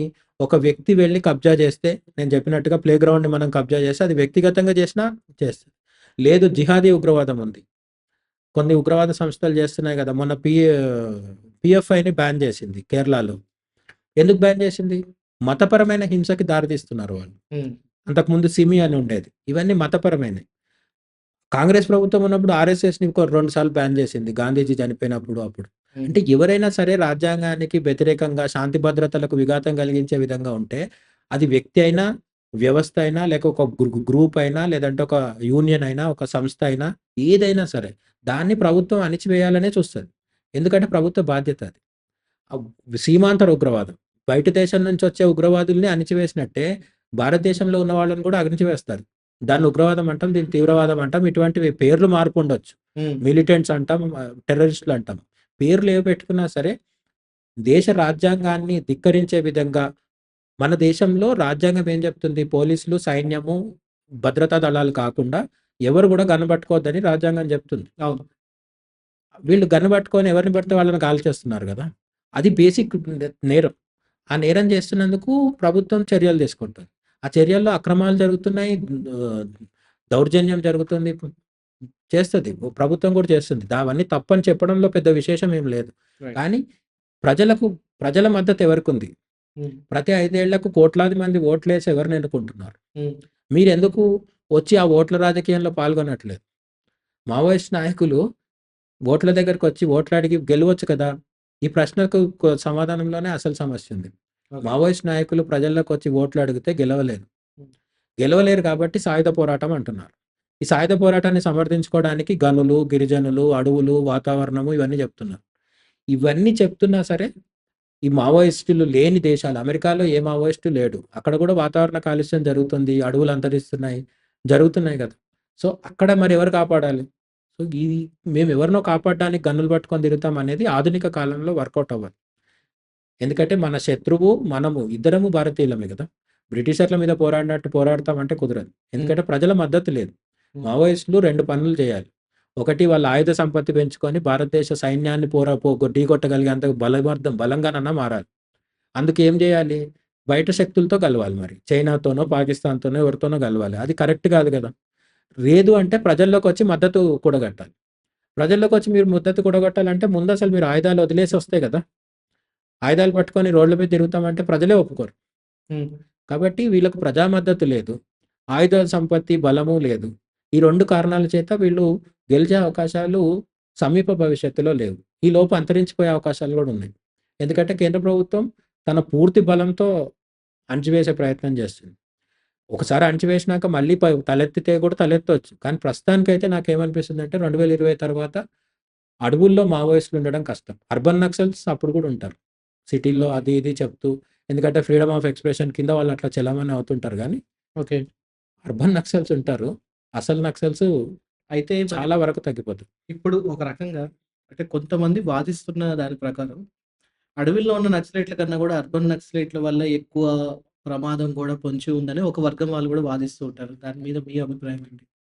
వాదించే వాళ్ళు ఎవరుంటారు? మోడీ అభిమానులుంటారు, బీజేపీ అభిమానులుంటారు, హిందుత్వవాదులుంటారు, జాతీయవాదులు. అంటే ఒక రకంగా వీళ్ళని దేశ విద్రోహ శక్తులని చూసేవాళ్ళు. బ్రాడ్‌గా చూసినప్పుడు జాతీయవాదులు అనొచ్చు. ఓకే. అయితే ఈ అర్బన్ నక్సల్స్‌ని కేవలము బీజేపీ, మోడీ లేకపోతే హిందుత్వవాదులు, ఆర్ఎస్ఎస్ వాదులే వ్యతిరేకిస్తారా అంటే కాదు. ఏ పార్టీ అధికారంలో ఉంటే ఆ పార్టీ వాళ్ళు కూడా వ్యతిరేకిస్తారు. ఇప్పుడు అనకపోవచ్చు బాహాటంగా. హ్మ్. హ్మ్. హ్మ్. ఓకే. ఇప్పుడు బెంగాల్‌లో మమతా బెనర్జీ ఉంది. మమతా బెనర్జీ కూడా ఏమో అర్బన్ నక్సల్స్‌కి అనుకూలం కాదు. మోడీతో గొడవ వచ్చినప్పుడు వీళ్ళని సమర్థిస్తారు. కానీ తమ దాకా వస్తే తీసుకెళ్ళి జైల్‌లో పెట్టేస్తారు. ఓకే. ప్రొఫెసర్ సాయిబాబా అనే అతను ఉండేవాళ్ళు కదా! ఆయన కాంగ్రెస్ పాలనలో కూడా చాలా సార్లు ఇబ్బందులొచ్చాయి. ఓకే. బీజేపీ పాలనలో కూడా ఇబ్బందులొచ్చాయి. హుహు. కాంగ్రెస్, బీజేపీ, టీఆర్ఎస్, బీఆర్ఎస్ లేదంటే టీడీపీ పేరు మారినా సరే, నేను చెప్పినాను కదా! మనం స్టార్టింగ్‌లో చెప్పుకుందేంటి కమ్యూనిస్టులతోనే గొడవొచ్చింది. ఓకే. సాయుధ కమ్యూనిస్టులకి, ఆయుధాలు లేని కమ్యూనిస్టులకి మధ్య గొడవొచ్చింది. So, okay. కాబట్టి మన దేశంలో కమ్యూనిస్టులకి, కాంగ్రెస్‌కి, మావోయిస్టులకి, బీజేపీకి, మావోయిస్టులకి అందరికీ గొడవలుంటాయి. అందరూ అణిచేయాలనే చూస్తారు. ఎందుకంటే వీళ్ళు ఓట్ల రాజకీయాన్ని వ్యతిరేకిస్తూ సాయుధ రాజకీయం చేస్తున్నారు. సాయుధ పోరాటం చేస్తున్నారు. హ్మ్. ఆయుధం పట్టినంత కాలం అందరూ శత్రువులే అవుతారు. ఓకే. అప్పుడప్పుడు కొందరు సమర్థించినట్టు కనిపించొచ్చు. కానీ ఆ సమర్థన కూడా ఏంటంటే రాజకీయ నాయకులు తమ అధికారంలోకి వచ్చేదాకా చేస్తారు. హ్మ్. ఇప్పుడు బీజేపీ అధికారంలో ఉంది కాబట్టి మావోయిస్టుల పట్ల కాంగ్రెస్ పార్టీ కొంత సానుకూల వ్యవహారి లేదంటే సానుభూతి చూపించినట్టు, సాఫ్ట్ స్టాండ్ తీసుకున్నట్టు కనిపిస్తది. రేపు కాంగ్రెస్ అధికారంలోకొస్తే ఫ్రీ హ్యాండ్ ఏమి ఇవ్వరు. దండకారణ్యం వదిలేసి అది మీ రాజ్యం మీరు పరిపాలించుకోండి అని కాంగ్రెస్ కూడా చెప్పదు. అవును. కాదు. ఎందుకు అంటే అది మన దేశ రాజ్యాంగానికి వ్యతిరేకం. రాజ్యాంగానికి వ్యతిరేకమైనది ఏ ప్రభుత్వం కూడా ఒప్పుకోదు. రైట్. రాష్ట్ర ప్రభుత్వం ఒప్పుకోదు, కేంద్ర ప్రభుత్వం ఒప్పుకోదు. ఇది స మౌలికమైన సమస్య. మన దేశంలో ఉన్న భిన్నమైన సంస్కృతులు, భిన్నమైన భాషా భేదాలు, ప్రాంతీయ సెంటిమెంట్లు, లేకపోతే ఆహ్, ఆదాయంలో ఉండే వ్యవస్థ తేడాలు, కుల వ్యవస్థ, ఇన్ని రకాల అన్నిటిని లెక్కలోకి తీసుకున్నప్పుడు మన దేశంలో ప్రజలందరూ ఐక్యమైపోయి సాయుధ పోరాటం చేయడం సాధ్యం కాదు. కమ్యూనిజం చిన్న చిన్న దేశాల్లో క్యూబా అట్లాంటి దేశాల్లో రావచ్చు. పెద్ద దేశాలైనప్పటికీ సోవియట్ రష్యా, చైనా లాంటి వాట్లలో చారిత్రకమైన నేపథ్యం ఉంటుంది. వాళ్ళందరూ కలవడానికి ఒక పెద్ద చరిత్ర ఉంది. హ్మ్. మన దేశంలో అట్లా కలిపే చరిత్ర ఎప్పుడు జరగలేదు.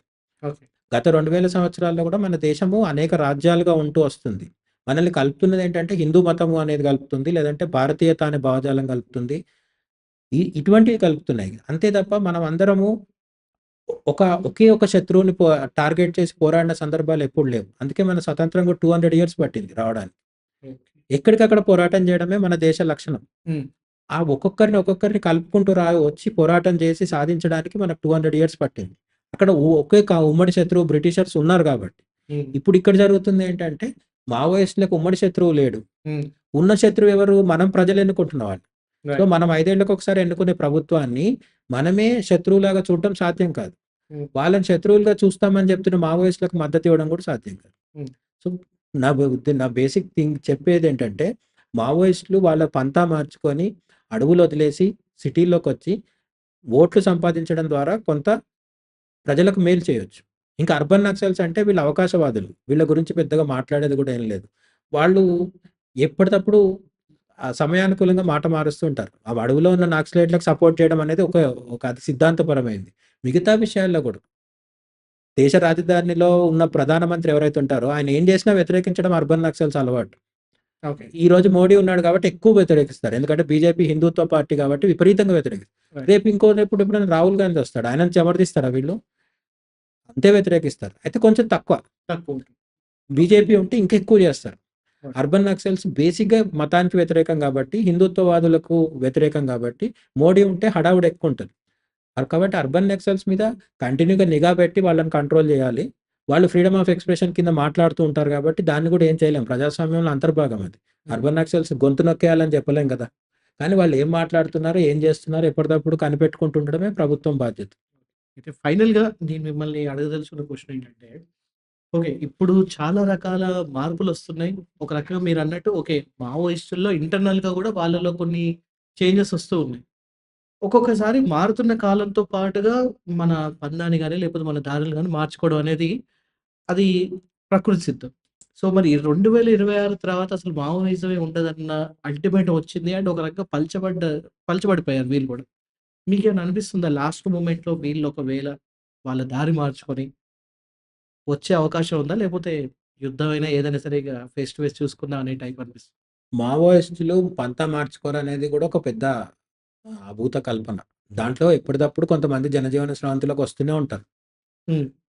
మనసు మార్చుకొనొచ్చేవాళ్ళు, లేదంటే ప్రమాదాన్ని గుర్తించి అక్కడుంటే చనిపోతామని భయపడొచ్చేవాళ్ళు, భయం లేకున్నా గూడా ఆరోగ్యం సహకరించకుండా వచ్చేవాళ్ళు. హ్మ్. అనేక కారణాల చేత ఎప్పుడు మావోయిజం నుంచి బయటికొస్తుంటారు, లోపలికెళ్తుంటారు. హ్మ్. అయితే గత 20, 30 సంవత్సరాల్లో చూస్తే బయటికొచ్చే వాళ్ళు పెరుగుతున్నారు, లోపల పోయేవాళ్ళు తగ్గుతున్నారు. హ్మ్.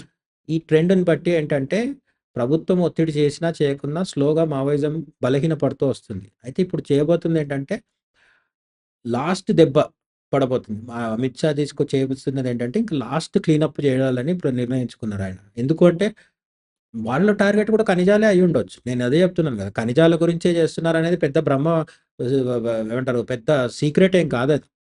ఒకవేళ మావోయిస్టులు పోయిన తర్వాత అక్కడ ఖనిజాలు తవ్వి తీస్తారంటే అన్ని దేశాల్లో జరిగేది అదే. వా ప్రభుత్వాలకి ఓట్లేసి పంపిస్తున్న ప్రజలే అది కోరుకుంటున్నారు గదా! హ్మ్. సో, ఈ ప్రజలు ఖనిజాలను తీసి అమ్మి మాకు మార్కెట్‌లో ఉద్యోగాలివ్వాలి, సౌకర్యాలివ్వాలి, ఉచిత పథకాలివ్వాలని ప్రజలు కోరుకొని ఆ ప్రభుత్వాన్ని ఎన్నుకున్నప్పుడు, మావోయిస్టులను అడ్డు తొలగించి ఖనిజాలు తవ్వుకుంటే కూడా చేసేదేం లేదు. అయితే మావోయిస్టులు ఎదురు తిరిగి ఎంతకాలం పోరాడతారంటే 2026 కావచ్చు, 30 దాకా కూడా పోరాడొచ్చు. వాళ్ళు ఎదురు తిరిగి పోరాడితే చెప్పలేం. కానీ ఇప్పుడున్న పరిస్థితుల్లో అమిత్ షా చెప్పింది ప్రాక్టికల్లీ పాసిబుల్ అనే అనిపిస్తుంది. వాళ్ళు మనసు మార్చుకుంటారా అంటే అది లాస్ట్ పై లెవెల్‌లో ఉన్న నాయకత్వం మార్చుకోదు. హ్మ్. కిందున్నోళ్ళు ఎవరైనా మనసు మారి బయటికొచ్చేస్తే ఎప్పటికప్పుడు రావచ్చు. అమిత్ షా గూడా అదే జెప్తున్నారు. మీరొచ్చేయండి బయటికి జనజీవన స్రవంతిలో కలవండి. మీకు మీ బాధ్యత ప్రభుత్వం తీసుకుంటుంది. ఇటువంటి ఆఫర్‌లు గూడా ఇస్తున్నారు. అందరిని మేము చంపేస్తామని ఇక్కడ ప్రభుత్వం చెప్పట్లేదు. హ్మ్. ఏరివేత జరుగుతది. దొరికితే అరెస్ట్ జేస్తారు. దొరకకపోతే ఎన్‌కౌంటర్ అవుతది. వాళ్ళు వీళ్ళ మీద కాల్పులు, వీళ్ళు వాళ్ళ మీద కాల్పులు చాలామంది సంవత్సరంలో మనకు ఆశ్చర్యకరమైన లెక్కలేంటంటే, ఈ మధ్య కాలం వరకు గూడా జిహాదీ ఉగ్రవాదులు పాకిస్తాన్ నుంచొచ్చి, లేదంటే పక్క దేశాల నుంచి మన మీదకొచ్చి మతపరమైన హింస జేసి చంపే ఉగ్రవాదుల చేతుల్లో చనిపోయే భద్రతా దళాల కంటే గూడా వామపక్ష తీవ్రవాదుల చేతిలో చనిపోయే వాళ్ళే ఎక్కువ. కొన్ని లెక్కల ప్రకారం. హ్మ్. ఆ లెక్కల మీద వ్ మేము నమ్మము అని గూడా కొంతమంది చెప్పొచ్చు. కానీ అధికారిక ప్రభుత్వ లెక్కలు చెప్తుందేంటంటే వామపక్ష తీవ్రవాదుల వల్లే ఎక్కువ మంది చనిపోయారు. హ్మ్. పోలీసులు గానీ, సైన్యం గానీ, సీఆర్‌పీఎఫ్ గానీ వీళ్ళంతా. వి కాబట్టి 2 వైపులా నష్టముంది. సైన్యం గవర్నమెంట్ తరఫున మనుషులు చనిపోతున్నారు. ఎన్‌కౌంటర్‌లలో ఎట్లాగో మావోయిస్టులు చనిపోతున్నారు. వీళ్ళిద్దరి మధ్యలో గిరిజనులు గూడా అమాయక గిరిజనులు గూడా చాలా సార్లు చనిపోతున్నారు. ఇన్ఫార్మర్ అని చంపేస్తున్నారు. అది ఇది జరుగుతుంటది. కాబట్టి అందరికీ నష్టం జరిగే దీనివల్ల ఏ ఉపయోగం లేదు. హ్మ్. కాబట్టి మావోయిస్టులు మనసు మార్చుకొని ప్రభుత్వంతో చర్చలు జరిపి లొంగిపోయి వాళ్ళు ఓట్ల రాజకీయంలోకొచ్చి అంతో ఇంతో మంచి చేస్తే మంచిది. లేదు అంటే ప్రభుత్వం తన పని తాను చేసుకుంటూ పోతది. Right. Anyhow thank you so much JC garu. మొత్తానికైతే మీరు మాట్లాడిన దాంట్లో చాలా వరకు ఓ పక్క వాళ్ళ మంచి వాళ్ళు చేసిన మంచిని పొగుడుతూనే, వాళ్ళు వెళ్తున్న దారిలో మీకు నచ్చని విషయాల్ని చాలా చక్కగా మా అందరికి వివరించారు. మీ అమూల్యమైన టైమ్ ఇచ్చినందుకు thank you so much sir. జై హింద్. జై హింద్. సో, చూసారు గదా! అదనమాట. మరి ఏం జరుగుతుందనేది ఫ్యూచరే చెప్పబోతుంది. 2026 తర్వాత మరి మావోయిజం ఉంటుందా? ఉండదు. ఉండదు అని జెప్పేసి ఓ పక్క గవర్నమెంట్ అంటుంటే, మరో పక్క అణచివేత ఉన్నంత కాలం తప్పకుండా విప్లవం ఉంటుందని జెప్పేసి మావోయిస్ట్‌కి సంబంధించిన సింపథైజర్స్ అంటున్నారు. మరి ఏం జరుగుతుందనేది మనం రానున్న కాలంలో చూద్దాం. అండ్ ఈ ఇంటర్వ్యూకి సంబంధించి మీకు అనిపించిన ఏవైనా సరే మీ థాట్స్‌ని, మీ ఆలోచనల్ని కింద కామెంట్ సెక్షన్‌లో తప్పకుండా ఒక మంచి హెల్తీ లాంగ్వేజ్ చూస్ చేసుకొని తప్పకుండా తెలియపరచండి. అలాగే ఇంత మంచి ఛానెల్‌ని తప్పకుండా సబ్స్క్రైబ్ చేసుకోండి అండ్ షేర్ చేయండి. Thank you so much for watching. నేను మీ పవన్ కృష్ణ.